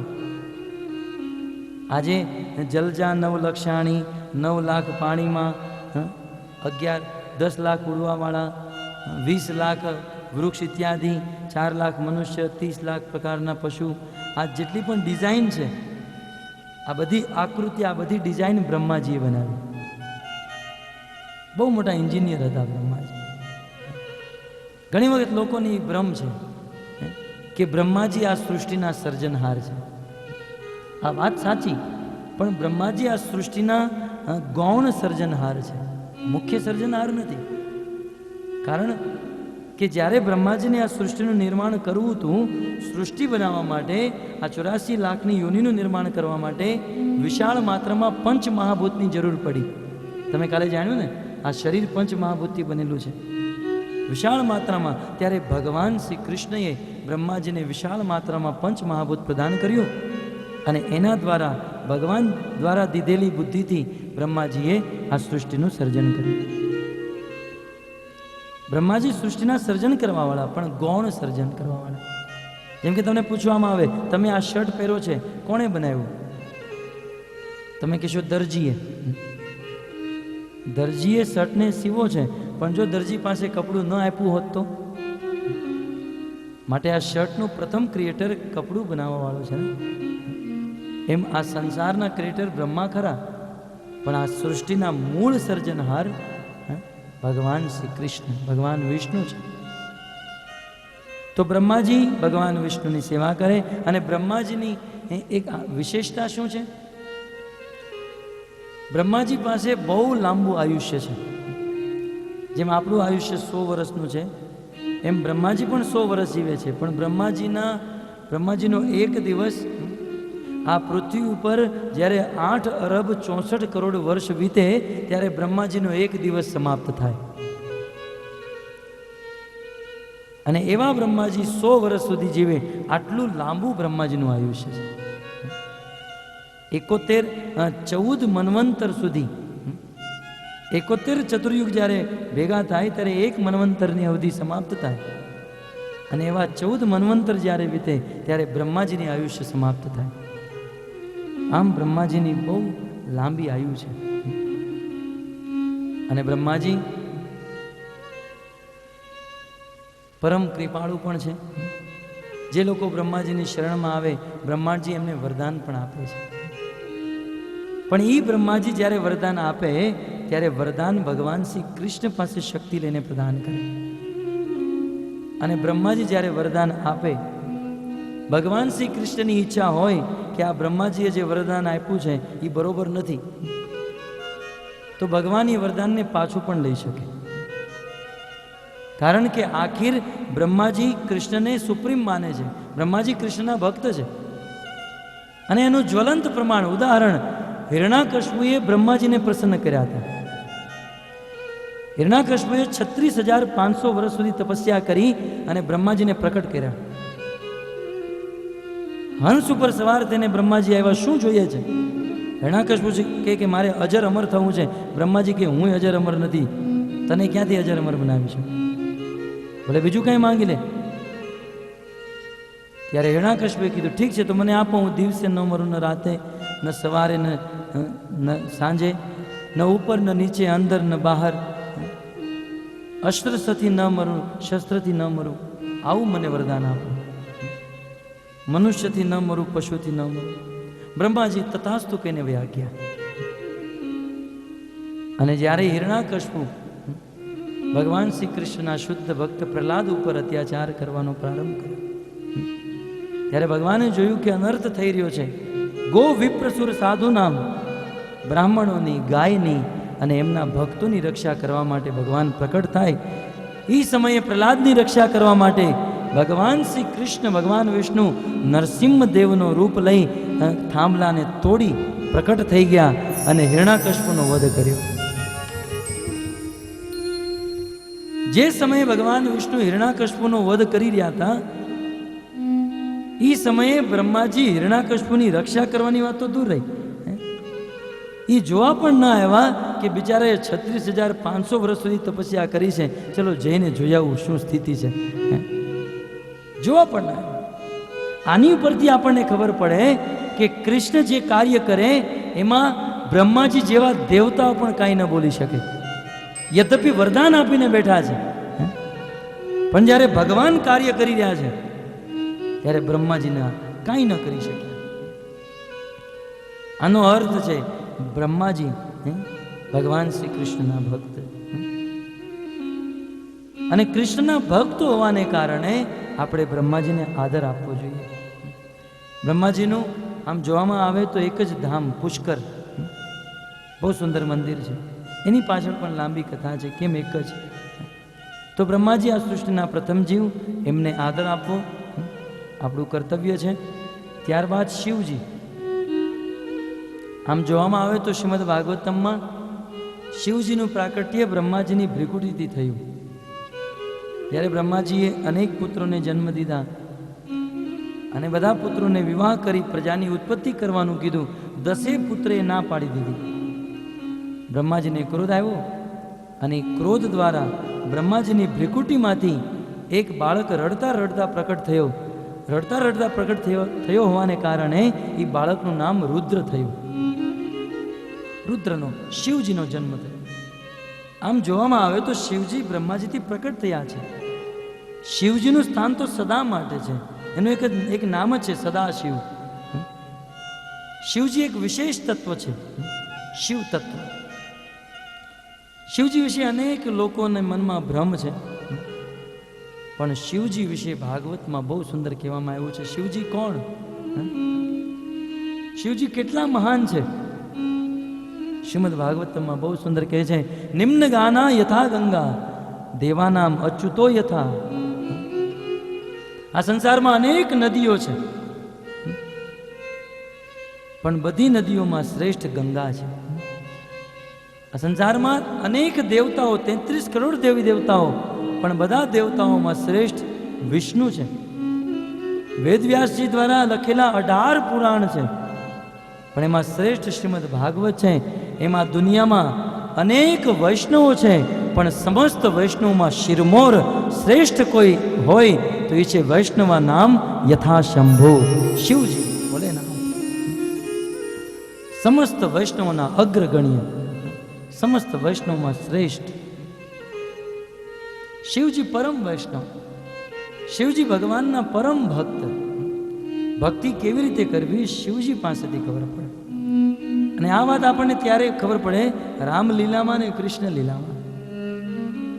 રામલીલામાં ભગવાન શ્રી રામચંદ્રનો જન્મ થયો ત્યારે શિવજી અને કાગભૂષણડી બંને ભગવાનના દર્શન કરવા માટે ગયેલા. કૃષ્ણનો જન્મ થયો ત્યારે પણ શિવજી આવેલા, જોગીનું રૂપ ધારણ કર્યું. નગર મેં જોગી આયા ગાય છે ને ભક્તો. શિવજી એમના પરમ ઈષ્ટ, પરમ આરાધ્ય ભગવાન કૃષ્ણના દર્શન કરવા માટે ગોકુળમાં આવે, જોગીનું રૂપ લઈને આવે. યશોદાને કે યશોદા મૈયા ભિક્ષાન દેહી. યશોદા કે શું જોઈએ છે? બીજું તો કાંઈ નહીં, પણ મેં સાંભળ્યું છે તારે ત્યાં લાલાનો જન્મ થયો છે, મારે એમના દર્શન કરવા છે. યશોદા કે નહીં નહીં, તમે આવા ઉગ્ર સ્વરૂપમાં તમારું આવું રૂપ લઈને આવ્યા છો, જો તમારા રૂપને મારો લાલો કૃષ્ણ જોઈ લેશે તો ડરી જશે, રડવા માંડશે. તમે કહો તો હું તમને સોનું આપી દઉં, તમે કહો તો હું તમને ધન આપું, ગાય આપું, ભોજન આપું, પણ મારા લાલાના દર્શન તમને ન કરાવું. શિવજી વારંવાર વિનંતી કરે, પણ યશોદા માને નહીં. અંતે નિરાશ થઈને શિવજી ત્યાંથી પાછા આવે.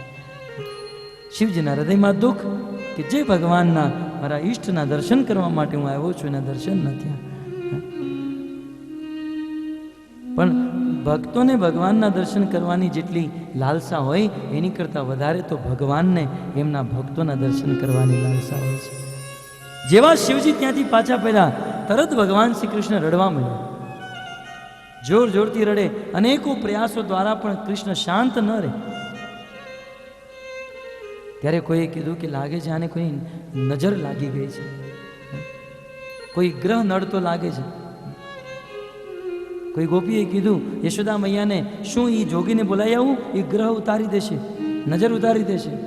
કીધું હા હા જલ્દી જઈને બોલાવી આવો. શિવજી નિરાશ થઈને, પણ આશા નહોતી છોડી, નિરાશ થઈને બેઠા હતા. ગોપી આવી, કીધું તમને બોલાવે છે યશોદા મૈયા. શિવજી હૃદયમાં પ્રસન્ન થઈ પાછા આવે અને યશોદા મૈયા ભગવાન શ્રી કૃષ્ણના દર્શન શિવજીને કરાવે. શિવજી ધન્ય થઈ જાય. અને જેવા કૃષ્ણ શિવજીના દર્શન કરે, કૃષ્ણ આટલા કલાકોથી રડતા હતા, શિવજીના દર્શન કરતા કૃષ્ણ હસવા માંડે, પરમ પ્રસન્ન થઈ જાય. ત્યારે શિવજી યશોદા મૈયાને કહે કે મૈયા, તમે તમારા લાલાને આખું જીવન આવી રીતે હસતા જોવા માંગો છો? તમે એવું ચાહો છો કે તમારો આ પુત્ર, તમારો કૃષ્ણ આખું જીવન આવી રીતના જ હસતો રહે? હવે કોણ માના હૃદયમાં આવી ઈચ્છા ન થાય? યશોદા કે હા, હું ચાહું છું મારો લાલો આખું જીવન આવી રીતે હસતો રહે, પ્રસન્ન રહે. એમ કરો, મારી જટામાં એક જડીબૂટી છે, એક જાદુ છે.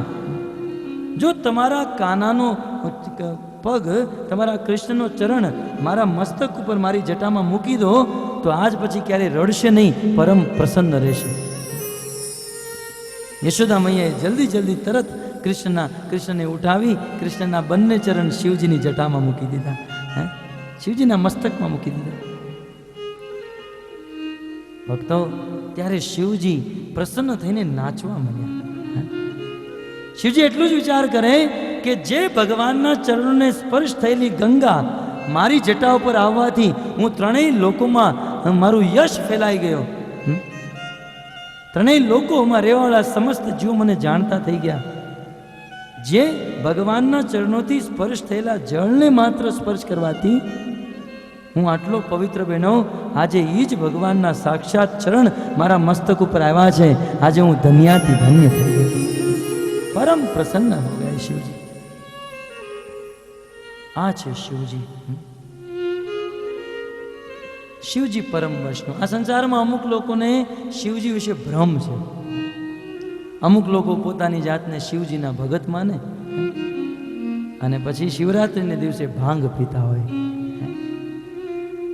આ તો સારું છે કે શિવજી આ જન્મમાં આવીને ત્રિશુલ લઈને પાછળ નથી ભાગતા, કારણ કે બિચારા ભોળા છે ને. शिवजी एक नाम है भोलेनाथ. शिवजी बहुत भोले हैं. ये जितने भी लोग हैं संसार में सबसे भोले शिवजी, नाम ही है भोलेनाथ. અને એના શિવજીના ભોળપણનો અસુરો લાભ ઉઠાવે. અસુરોને ક્યારે પણ શક્તિ જોતી હોય તો શિવજી પાસે જાય. બિચારા ભોળા ભોળવાઈ જાય, તરત પ્રસન્ન પ્રકટ થાય. અને એનું એક નામ છે આશુતોષ. તમે કંઈક થોડુંક આપી દો, ભગવાનના ભક્તોના સ્વભાવ હોય, વધારે નહીં, થોડુંક આપો તો એ સુખી પ્રસન્ન થઈ જાય. શિવજીનું એક નામ આશુતોષ, તરત પ્રસન્ન થઈ જાય. પદ્મપુરાણમાં એક કથા, એકવાર એક ચોર ચોરી કરવા માટે આખા ગામમાં ફર્યો. ચોરી કરવાનું કંઈ મળ્યું નહીં, મનમાં નિરાશ થઈ ગયો. પણ એ દ્રષ્ટિ એક મંદિર ઉપર ગઈ અને મંદિરમાં એક ઘંટ લટકતો હતો. બેલ આવે ને મંદિરમાં પ્રવેશ કરો ત્યારે.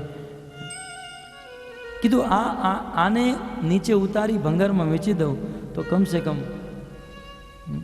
આજના દિવસનું ભોજન તો થઈ જાય. રાતના 12 વાગેલા, મંદિરમાં કોઈ નહીં. બપોરે 12 વાગે કોઈ નથી હોતા. રાતના 12 વાગે કોણ હોય? એ ચોર મંદિરમાં પ્રવેશ કરે, પણ ચોરની હાઈટ બહુ ઓછી, એનું કદ બહુ નાનું, એટલે એનો હાથ એ ઘંટ સુધી પહોંચતો નહોતો. હવે ચોરે કીધું કોણ જોવે છે? એ શિવલિંગ ઉપર ચડી ગયો અને શિવલિંગ ઉપર ચડી ઉભામાં નટબોલ ખોલી નાખ્યા અને એ બેલને ઉતારી લીધો. જેવી બેલને ઉતારીને લઈ દુકાનમાં વેચવા જાય, એ સમયે અચાનક એક પ્રકાશ પુંજ પ્રકટ થાય અને એ પ્રકાશની પાછળથી શિવજી હાથમાં ત્રિશુલ લઈને પ્રકટ થઈ ગયા. ચોરને થયું કે નિશ્ચિત શિવજી મને મારવા માટે પ્રકટ થયા છે, પણ છતાંય ચલો કદાચ હું બચી જાઉં. ચોર ત્યાંથી ભાગ્યો. ચોર આગળ આગળ, શિવજી પાછળ પાછળ. અરે ઊભો રે પણ ચોર ઊભો ન રહે. બહુ ભાગે બહુ ભાગે. અંતે શિવજી ચોરને પકડી લે, બોલે ભાગે છો શા માટે? હું તારી ઉપર પ્રસન્ન છું, હું આજે બહુ સુખી છું, પ્રસન્ન છું, તારે જે જોઈતું હોય તે માંગી લે. હવે ચોર મનમાં વિચાર કરે, આને રોંગ નંબર લાગી ગયો છે કે પછી ઓલા બલીના બકરાની જેમ ખીલા પીલા કર હલાલ કરના હે. ચોરે પ્રશ્ન એ પૂછ્યો કે તમે મારી ઉપર પ્રસન્ન શા માટે છો? મેં એવું તે વળી કયું કાર્ય કર્યું છે કે તમે મારી ઉપર આટલા બધા ખુશ થઈ ગયા? શિવજી એટલું જ બોલ્યા કે શિવરાત્રિના દિવસે 1 લોટો પાણીને 1 બીલીપત્ર ચડાવી દે તો હું પ્રસન્ન થઈ જાઉં. તું તો આખે આખો મારી ઉપર ચડી ગયો, શા માટે પ્રસન્ન નથી? ये है भोलेनाथ, भोले बाबा शिवजी. સ્વભાવ પણ પરમ વૈષ્ણવ છે. અનેક લોકો શિવજી ઉપર દોષારોપણ કરે. શિવરાત્રિના દિવસે ભાંગ પીવે, આપણે કહીએ આવો નશો શા માટે કરો છે? કે શિવજી પણ પીતા હતા એટલા માટે. આખું રુદ્રપુરાણ, શિવપુરાણ વાંચી નાખો, લિંગ પુરાણ વાંચી નાખો, ક્યાં લખ્યું છે શિવજી ભાંગ પીતા હતા? પણ બસ શિવજીના નામનું બિલ ફાડી પોતે ઇન્દ્ર તૃપ્તિ કરે. શિવજીનું નામ લઈને પોતે ઇન્દ્ર તૃપ્તિ કરવામાં આવે. પણ ભગવાનના નામે અધર્મ ન કરવો જોઈએ. શિવજીના નામે અધર્મ ચાલી રહ્યો છે. અમુક લોકો ગાંજો પીવે અને એમ કે શિવજી ગાંજો પીતા હતા અને ભજન ગાય. ભાંગ વાવી ભોળાનાથી જે કાંઈ છે મને યાદ નથી. આવા ભજનો બનાવતા શરમ નથી, લજ્જા નથી આવતી લોકોને. ભાગવત જેને વૈષ્ણવના શિરમોર ઉપર રાખે છે, એ શિવજી ભાંગ પીવે? એ શિવજી ગાંજો પીવે? કદાપી શક્ય નથી. કોઈ શાસ્ત્રમાં ઉલ્લેખ નથી. સંસારની જે મૂર્ખ જનતા છે, જે પાપી જનતા, એકમાત્ર પોતાની ઇન્દ્ર તૃપ્તિ માટે આ કાર્ય કરી રહ્યા છે. શિવજી પરમ વૈષ્ણવ, પરમ ભક્ત. હા, શિવજી એના જીવનમાં એક વખત વિષ પીધું હતું. જો શિવજીની નકલ કરવી જ હોય, આપણે શિવજી જેવું જ બનવું હોય તો શિવજી એકવાર સમુદ્ર મંથનમાંથી નીકળેલું ઝેર પીધું હતું. તમે ઝેર પીવો તો માની કે શિવજીના ભગત સાચા. પણ નહીં, કોઈ તથ્ય વગર ઇન્દ્ર તૃપ્તિ માટે લોકો પાપ કરી રહ્યા છે. શિવજી પરમ વૈષ્ણવ અને શિવજી ભગવાનની બહુ સુંદર સેવામાં લાગ્યા છે. ઘણી વખત લોકો શિવજી પર દોષારોપણ કરે કે શિવજી આવી અવસ્થામાં કેમ રહે છે? શિવજી ભૂત પ્રેત એની સાથે શા માટે રહે છે? આનું રહસ્ય તો દેવી સતીએ ખોલ્યું છે.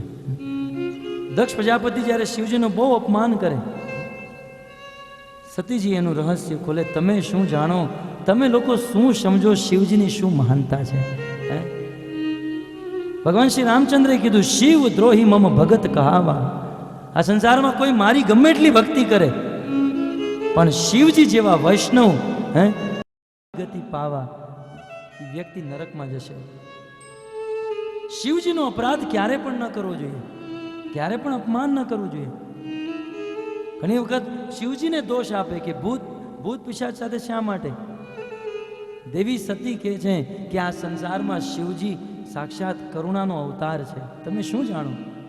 કર્પૂર ગૌરમ કરુણાવતારમ સંસાર સારમ ભુજગેન્દ્ર હારમ સદે ભવમ ભવાની સહિતમ નમામિ. શિવજીની કરુણાની હદ થઈ ગઈ ભક્તો. આ સંસારમાં લોકો કૃપા કરે, દયા કરે, પ્રચાર કરે કોઈ દેવતાઓને, પ્રચાર કરવા માટે અમેરિકા જાય, પ્રચાર કરે ભારતના લોકોને, મનુષ્યોને, પણ શિવજીના મનમાં એટલી કરુણા કે સંસારમાં લોકો સુધરી રહ્યા છે, પણ હું આ સંસારના ભૂતોને સુધારીશ, પ્રેતોને સુધારીશ. આ લોકો સુધરે એમ નથી, પણ હું એની સાથે રહીશ, હું મારો સંગ પ્રદાન કરીશ કે જેનાથી આ ભૂત અને પ્રેત એકના એક દિવસે સુધરી જશે. આ આશયથી, આ કારણે શિવજી એમની સાથે રહે છે. કેટલી કરુણા છે શિવજીમાં. અને શિવજી એક આદર્શ ગૃહસ્થ. એક ગૃહસ્થીનું જીવન કેવું હોવું જોઈએ, શિવજી પાસેથી શીખવું જોઈએ. રામાયણના પ્રારંભમાં જ વર્ણન, એક વાર ત્રેતા જુગ માહી શંભુ ગયે કુંભજ ઋષિ પાહી સંગ સતી જગ જનની ભવાની. ધર્મનું કામ કરે, ભગવાનની ભક્તિ, ભગવાનની કથા, રામકથા કે કૃષ્ણ કથા સાંભળવા માટે શિવજી પોતાના ધામથી, કૈલાસથી જ્યારે અગસ્ત્ય ઋષિ પાસે જાય તો આ ધર્મનું કાર્ય એકલા ન કરે, એમની પત્નીને સાથે રાખે. એક આદર્શ ગ્રહસ્થ. અને કેટલા દયામય. બીજાને જ્યારે દેવું હોય તો બધું સર્વસ્વ પ્રદાન કરી દે, પણ પોતા માટે એટલા વૈરાગી. શિવજી એટલા વિરક્ત છે કે આજ સુધી પોતા માટે એક ઝૂંપડી પણ નથી બનાવી. તો અમુકને એમ થાય કે વેત નહીં હોય બનાવવાનો. વેત હોય તો બનાવે ને.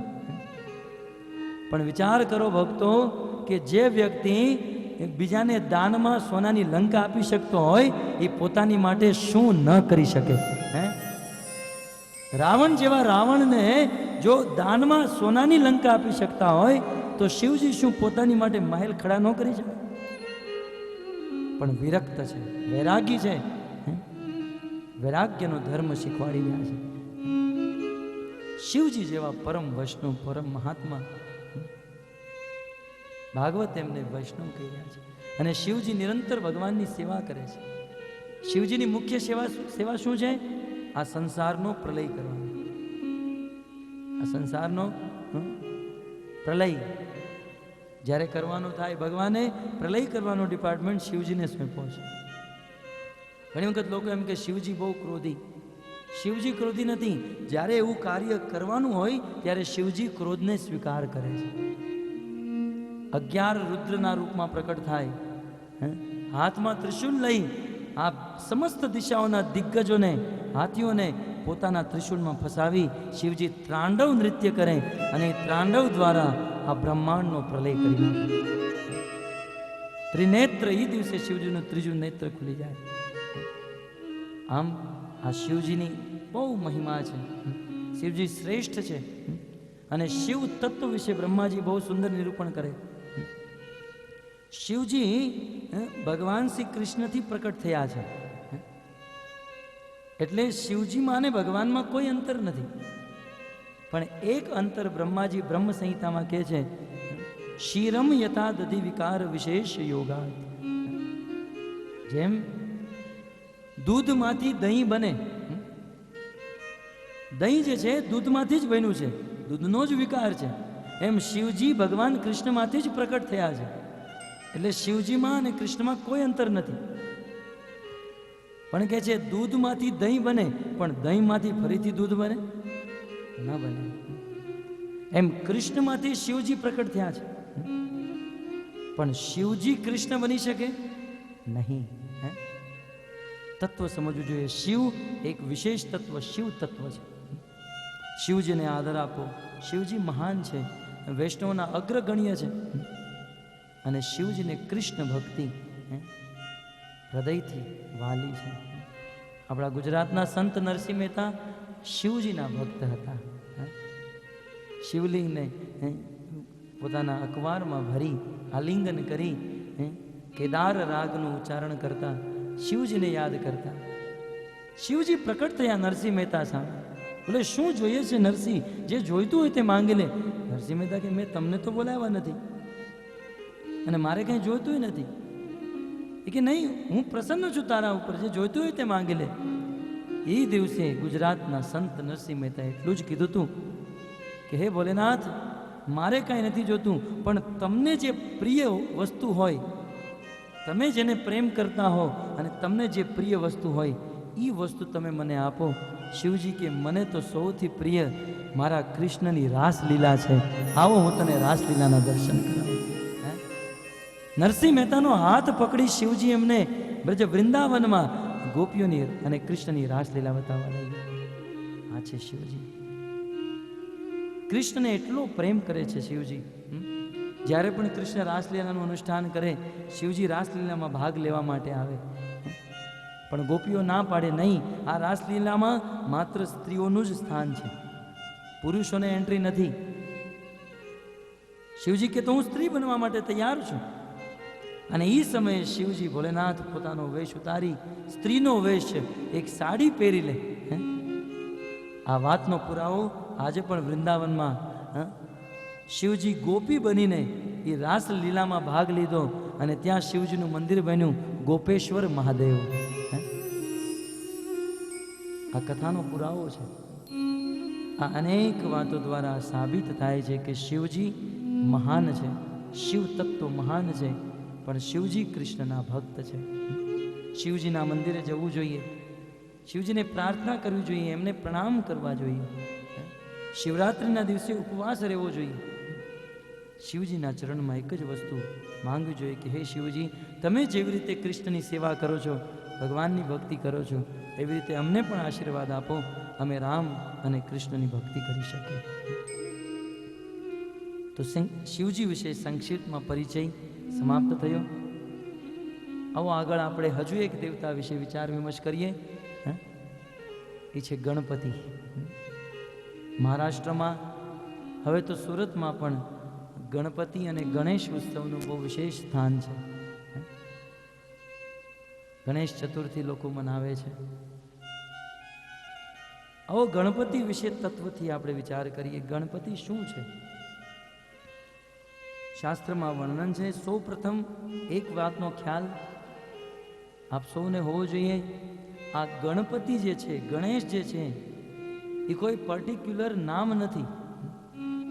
જેમ હું એમ બોલું પ્રાઇમ મિનિસ્ટર, તો આ પ્રાઇમ મિનિસ્ટર નામ નથી, આ એક પોસ્ટ છે, આ એક પદ છે. ગણેશ જે છે એ કોઈ નામ નથી, એક પદ છે, એક પોસ્ટ છે. અને આ પોસ્ટ શેની છે? આ પોસ્ટનું કામ શું છે? સંસારના વિઘ્નોને હરવાનું. તો ગણેશ એક પોસ્ટ છે. એ પોસ્ટ ઉપર કોઈ પણ જીવ આવી શકે, અને જ્યારે કોઈ યોગ્ય જીવ આ પોસ્ટ ઉપર ન મળે ત્યારે ભગવાન સ્વયં આ પોસ્ટને સ્વીકાર કરે છે. તો ગણેશજી એક પોસ્ટ છે. તમે કહેશો આનું પ્રમાણ શું? આનું જ્વલંત પ્રમાણ તમે રામાયણ વાંચી હશે, સાંભળી હશે. ઘણી વખત આપણે મનમાં એમ વિચાર કરીએ કે ગણપતિનો જન્મ શિવ અને પાર્વતીના પુત્ર રૂપે થયો. પણ વિચાર કરો, જ્યારે શિવજી અને પાર્વતીના વિવાહ થયા, એ શિવ પાર્વતીના વિવાહમાં ગણેશ સ્થાપના થઈ હતી. આપણા ભારતમાં એક સંસ્કૃતિ છે, કોઈ પતિ પત્નીના વિવાહ થતા હોય તો ગણેશજીની સ્થાપના થાય. તો રામાયણમાં વર્ણન છે, શિવ અને પાર્વતીના વિવાહમાં ગણેશ સ્થાપના હતી. તો આનો અર્થ શું છે? શું ગણેશજીનો જન્મ તો પછી થયો, તો ગણેશ સ્થાપના શા માટે? આનો અર્થ એ છે કે ગણેશ પોસ્ટ જે છે એ નિત્ય છે, પછી એમાં કોઈ પણ વ્યક્તિ આવે જાય. આ સનાતન કાળ માટે ગણેશ નામની પોસ્ટ, ગણપતિ નામની પોસ્ટ રહે છે.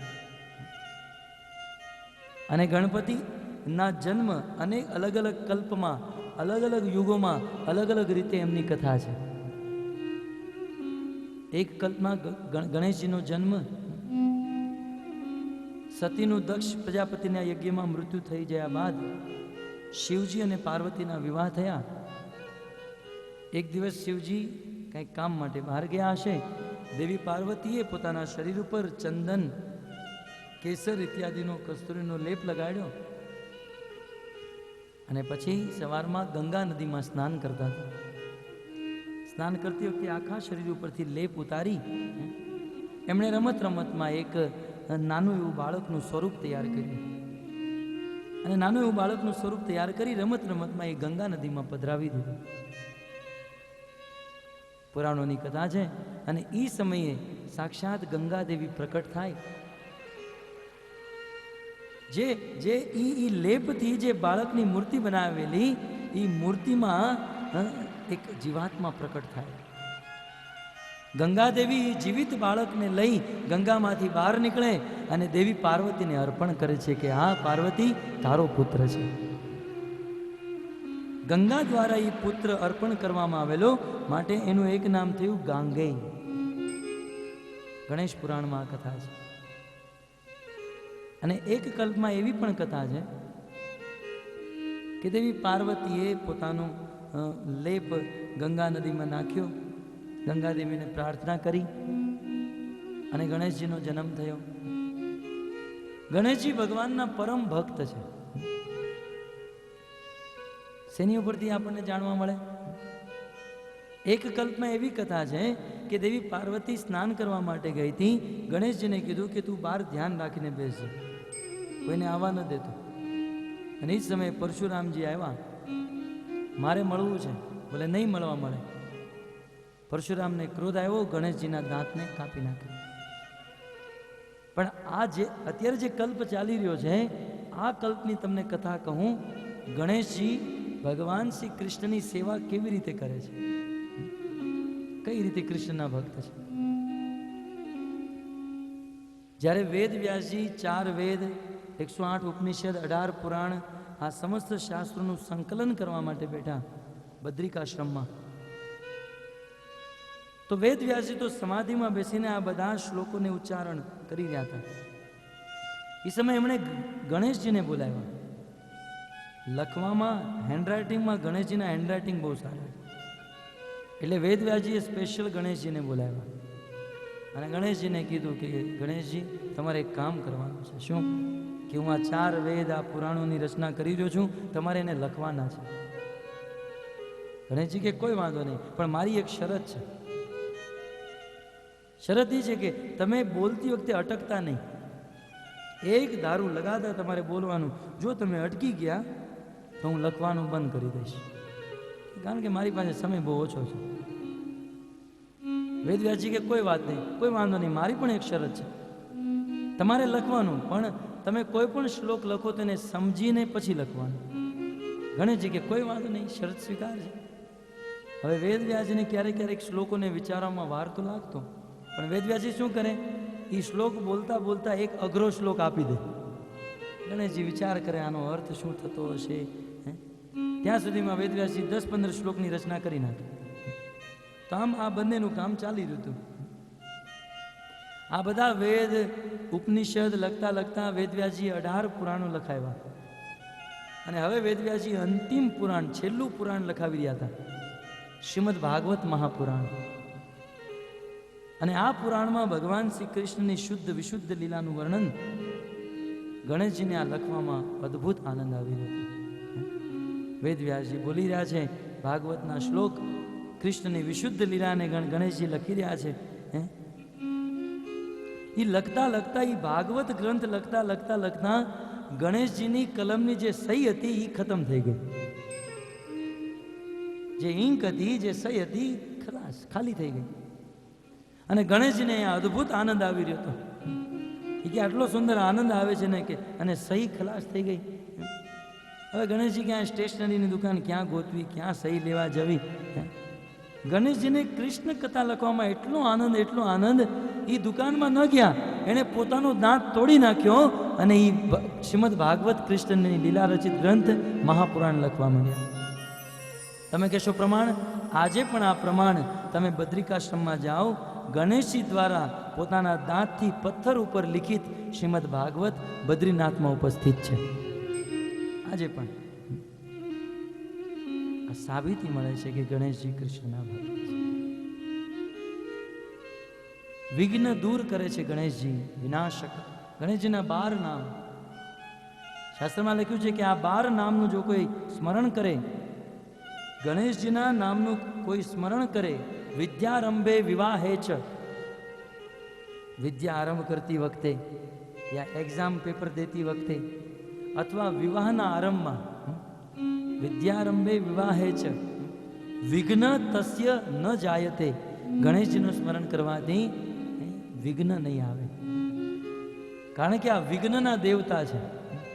વિઘ્નાસુર નામનો એક અસુર હતો. શિવજીની તામસિક તપસ્યા કરી, શક્તિ પ્રાપ્ત કરી, સાધુ સંતોને પરેશાન કરતો હતો. ત્યારે સમસ્ત દેવતાઓએ મળી ગણેશજીને મોકલ્યા, જાઓ તમે આનો વધ કરો. ગણેશજી જઈ વિઘ્નાસુરનો વધ કરવા જાય. વિઘ્નાસુર બંને હાથ જોડી ગણેશજીના ચરણોમાં પડી જાય. એ દિવસથી વિઘ્નાસુર ગણેશજીના અંડરમાં. એટલે આ સંસારમાં આજે પણ જે વ્યક્તિ ગણેશજીની સ્થાપના નથી કરતા, એ જગ્યાએ વિઘ્નાસુર, વિઘ્ન નામનો અસુર પહોંચી જાય છે. એટલે જો આપણા કાર્યમાં વિઘ્ન ન લાવવું હોય, વિઘ્નાસુરને આમંત્રણ ન આપવું હોય, તો એની પેલા ગણેશજીને આમંત્રણ આપી દેવું, તો વિઘ્નથી રક્ષા થશે અને ગણેશજી વિઘ્નોને હરશે. પણ ગણેશજી વિશે બ્રહ્માજી બ્રહ્મ સંહિતામાં બહુ સુંદર કહી રહ્યા છે કે આ સંસારના જેટલા પણ વિઘ્નો છે, એ વિઘ્નોને હરવાની શક્તિ ગણેશજી પાસે છે. સંસારના સમસ્ત વિઘ્નોને હરવાની શક્તિ ગણેશજી પાસે ક્યાંથી આવે છે? કહેવાય છે નરસિંહદેવ ભગવાન પાસેથી. ગણેશજી નરસિંહદેવ ભગવાનના ઉપાસક છે અને નરસિંહદેવ ભગવાન પાસેથી શક્તિ ગ્રહણ કરી ગણેશજી સંસારના વિઘ્નોને હરે છે. એટલે આપણે વિઘ્નોથી મુક્ત થવા ગણેશજીની પણ ઉપાસના કરી શકીએ અને વિઘ્નોથી મુક્ત થવા માટે આપણે ભગવાન નરસિંહદેવની ઉપાસના પણ કરી શકીએ. તો ગણેશજી ભગવાનના પરમ ભક્ત, સંસારના વિઘ્નોને હરે, કૃષ્ણના પરમ ભક્ત. આ છે ગણેશજી. અને ભક્તો, ગણેશજી વિશે 2 યા તો ગણેશજીની પોસ્ટ ઉપર કોઈ જીવ હોય, યા તો કોઈ યોગ્ય જીવ ન મળતા સાક્ષાત ભગવાનની પોસ્ટ ઉપર બેસી જાય છે. આપણે જ્યારે પણ ગણેશજીના દર્શન કરીએ તો એ સમજીએ કે આ ગણેશજી ભગવાનના શુદ્ધ ભક્ત છે, અથવા તો એ ગણેશ પોસ્ટ ઉપર સાક્ષાત ભગવાન બેઠા હોય તો સાક્ષાત કૃષ્ણ જ આ ગણેશનું સ્વરૂપ લઈને પ્રકટ થયા છે, આવો ભાવ પણ રાખી શકાય. આ છે ગણેશ તત્વ. ગણેશજી પરમ શુદ્ધ, પરમ પવિત્ર. ગણેશજીના મંદિરમાં જવું જોઈએ, એમની પાસેથી વિદ્યા શિક્ષા માંગવી જોઈએ, કૃષ્ણ ભક્તિ માંગવી જોઈએ. પણ આજના લોકો ગણેશજીને પોતાના જીવનમાં આટલા શુદ્ધ પરમ વૈષ્ણવ પરમ ભક્ત ગણેશજી જેવા મહાત્માને આજે લોકો શું કરે છે? ગણેશ ઉત્સવમાં હેલ્મેટ પહેરાવી હાથમાં બેટ આપીને ઊભા રાખે છે. આજે લોકો ગણેશ ઉત્સવના નામે માત્ર ઢોંગ કરી રહ્યા છે. કયા શાસ્ત્રમાં, કયા પુરાણ, કયા ઉપનિષદમાં લખ્યું છે કે ગણેશજી જેવા પરમ દેવતાને ઘરે લાવો, પૂજો ને પછી ફેંકી દો પાણીમાં? કેટલું કઠોર હૃદય! આટલા સુંદર ગણેશજી, જેને જોતા ખોળામાં બેસાડવાનું મન થાય. આવા ગણેશજીને લોકો ઉપાસના કરે, પૂજા કરે, ભક્તિ કરે ને પછી પાણીમાં ફેંકે. તમે ક્યારેક જ્યારે પાણીમાં ગણેશજીને પધરાવે ને, તમે ક્યારેક ત્યાં જઈને જોજો, જેની ઉપાસના કરી હોય, જેની પૂજા કરી હોય, એ ગણેશજીની મૂર્તિને મોટા મોટા પથ્થરથી મારે અને મારીને તોડે અને પછી ડૂબાડે. કારણ કે મોટી મૂર્તિ પાણીમાં ડૂબે નહીં, એ મૂર્તિને ફોડીને તહેસ તહેસ કરી નાખે. આ ક્યાંનો નિયમ છે? કયા શાસ્ત્રમાં લખ્યું છે કે ભગવાનને આવી રીતે આજના સંસારના લોકો ગણેશજીને પોતાના ઘરે લાવે, પોતાની ગલી શેરીઓમાં લાવે અને રાત દિવસ પિક્ચરના ગીત વગાડે, ફિલ્મોના ગીત ચાલતા હોય. અને જ્યારે ગણેશજીને પધરાવા જાય ત્યારે દારૂ પી, શરાબ પી અને નાચતા હોય ફિલ્મોના ગીત ઉપર. અને એમ વિચાર કરે કે અહીંયા ગણેશજી આવ્યા છે, ગણેશજી. અરે ગણેશજી આવી જગ્યા સામે જોતા પણ નથી. આવવાની વાત તો દૂર રહી. હું તમને એક નાનું એવું દ્રષ્ટાંત આપું. આજનો સંસારનો કોઈ સજ્જન વ્યક્તિ હોય, એક સરળ સજ્જન વ્યક્તિ, એને એવા રૂમમાં લઈ જવામાં આવે જ્યાં સિગરેટનો ધુમાડો હોય, જ્યાં જોર જોરથી ફિલ્મોના ગીત ચાલતા હોય, જ્યાં પત્તાથી જુગાર રમાતો હોય અને જ્યાં લોકો દારૂ પીને નાચતા હોય. એવી રૂમમાં કોઈ સજ્જન વ્યક્તિ 5 મિનિટ પણ રહી શકશે? એક સંસારનો સાધારણ સજ્જન વ્યક્તિ એવી સ્થિતિમાં ન રહી શકતો હોય તો ગણેશજી જેવા દેવતા એવી સ્થિતિમાં ક્યાંથી રહે, ક્યાંથી આવી શકે? અસંભવ. આટલા શુદ્ધ વિશુદ્ધ વ્યક્તિ ત્યાં ન આવી શકે. માટે કોઈ પણ વસ્તુને શાસ્ત્રથી સમજવી જોઈએ. આ ગણેશ ઉત્સવ ક્યાંથી આવ્યો છે તમે જાણો છો? લોકમાન્ય બાલ ગંગાધર તિલક જે સમયે આ સંસારમાં જાતિવાદ ચાલી રહ્યો હતો, સંસારનો જાતિવાદ નષ્ટ કરવા માટે લોકમાન્ય બાલ ગંગાધર તિલકે એક સંક્ષિપ્ત 2-3 વર્ષ માટે એક એવું આયોજન કર્યું પોતાના મન અને પોતાની બુદ્ધિથી. એ સમય માટે ટેમ્પરરી આયોજન હતું, પણ આજના લોકો એને શાસ્ત્રીય વાત માની બેઠા છે. જીવનમાં એવી વસ્તુ કરવી જોઈએ જેનું વર્ણન શાસ્ત્રમાં હોય. જો શાસ્ત્રમાં લખ્યું છે આવી રીતે ફિલ્મોના ગીત વગાડવા ગણેશજીના મંદિરમાં, શરાબ પીને નાચવું, જુગાર રમવો કે ભગવાનને ફેંકી દેવા? કદાપી નહીં. ભગવાનનો વિગ્રહ, ભગવાનમાં કોઈ અંતર નથી. કોઈ પણ વસ્તુને શાસ્ત્રની ચક્ષુથી જોઈ પછી જીવનમાં એ કાર્ય હોવું જોઈએ. ભક્તો, આવી રીતે ગણેશજી ભગવાનના પરમ ભક્ત, પરમ દેવતા, એમના મંદિરમાં જઈ એક સજ્જન વ્યક્તિએ પ્રાર્થના પ્રણામ કરવા જોઈએ.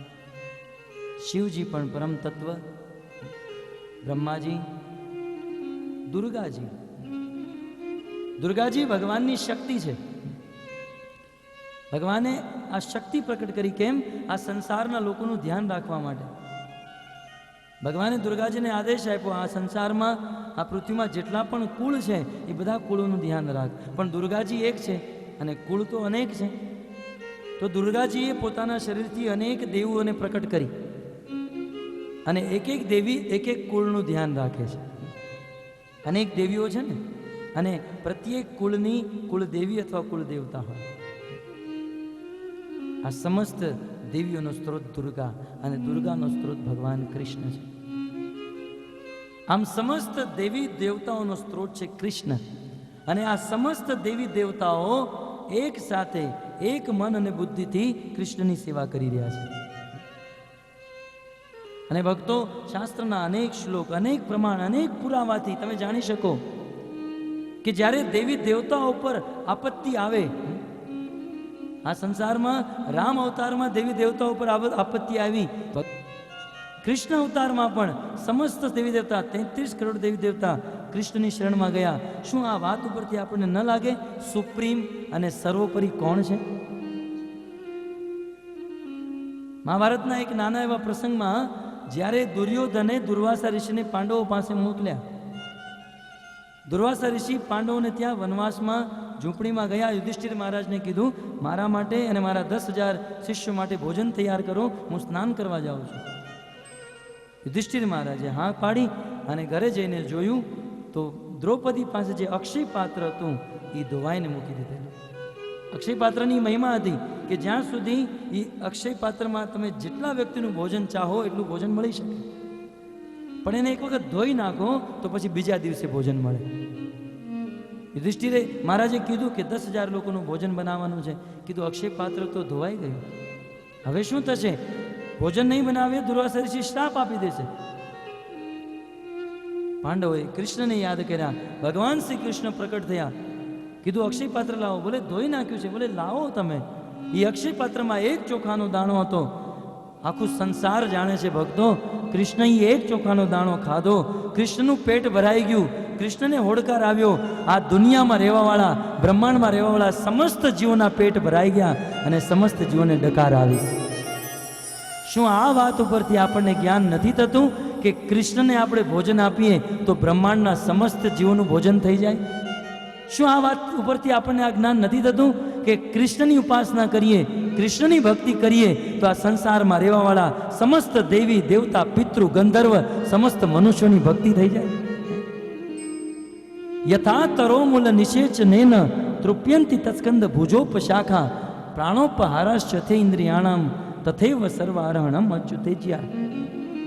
શાસ્ત્રમાં બહુ સુંદર કીધું છે કે જેમ આપણે કોઈ વૃક્ષને ઉગાડવું હોય તો વૃક્ષમાં તો અનેક વસ્તુ છે, ડાળી છે, પાંદડા છે, થડ છે, મૂળ છે, ફળ છે, તો તમે ક્યાં ક્યાં પાણી નાખવા જશો?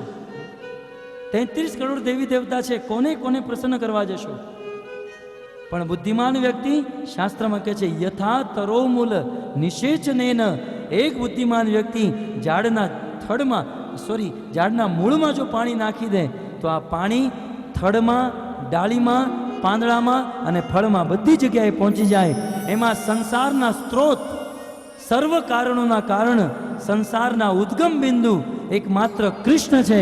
જો કૃષ્ણની ભક્તિ કરવામાં આવે તો આ સંસારમાં સમસ્ત દેવી દેવતા, સમસ્ત પિતૃ, સમસ્ત ગંધર્વ કિન્નર, સમસ્ત મનુષ્ય અને જીવોની ભક્તિ પૂર્ણ થઈ જાય.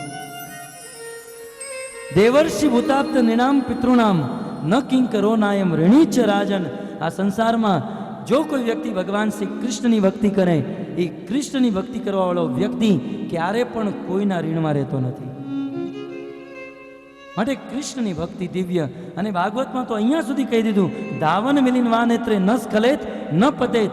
કૃષ્ણ એવા સુપ્રીમ ભગવાન છે અને કૃષ્ણની ભક્તિ એવી દિવ્ય છે કે આંખ બંધ કરીને જો કદાચ કૃષ્ણની ભક્તિમાં કોઈ ભૂલ પણ થઈ જાય તો પણ કૃષ્ણ ક્યારેય કોઈને નડે નહીં.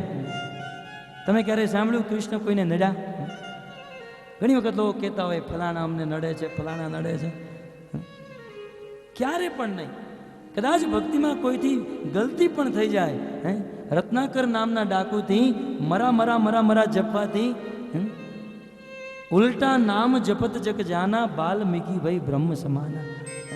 ભગવાનનું નામ ઊંધું, આડું, અવળું કેવી પણ રીતે, કૃષ્ણ ભક્તિ એક એવી ભક્તિ છે જેને કરવાથી ભગવાન સદૈવ પોતાના ભક્તના ગુણ જોવે અને ગુણ જોઈ પોતાના ભક્તની ઉપર કૃપા કરે.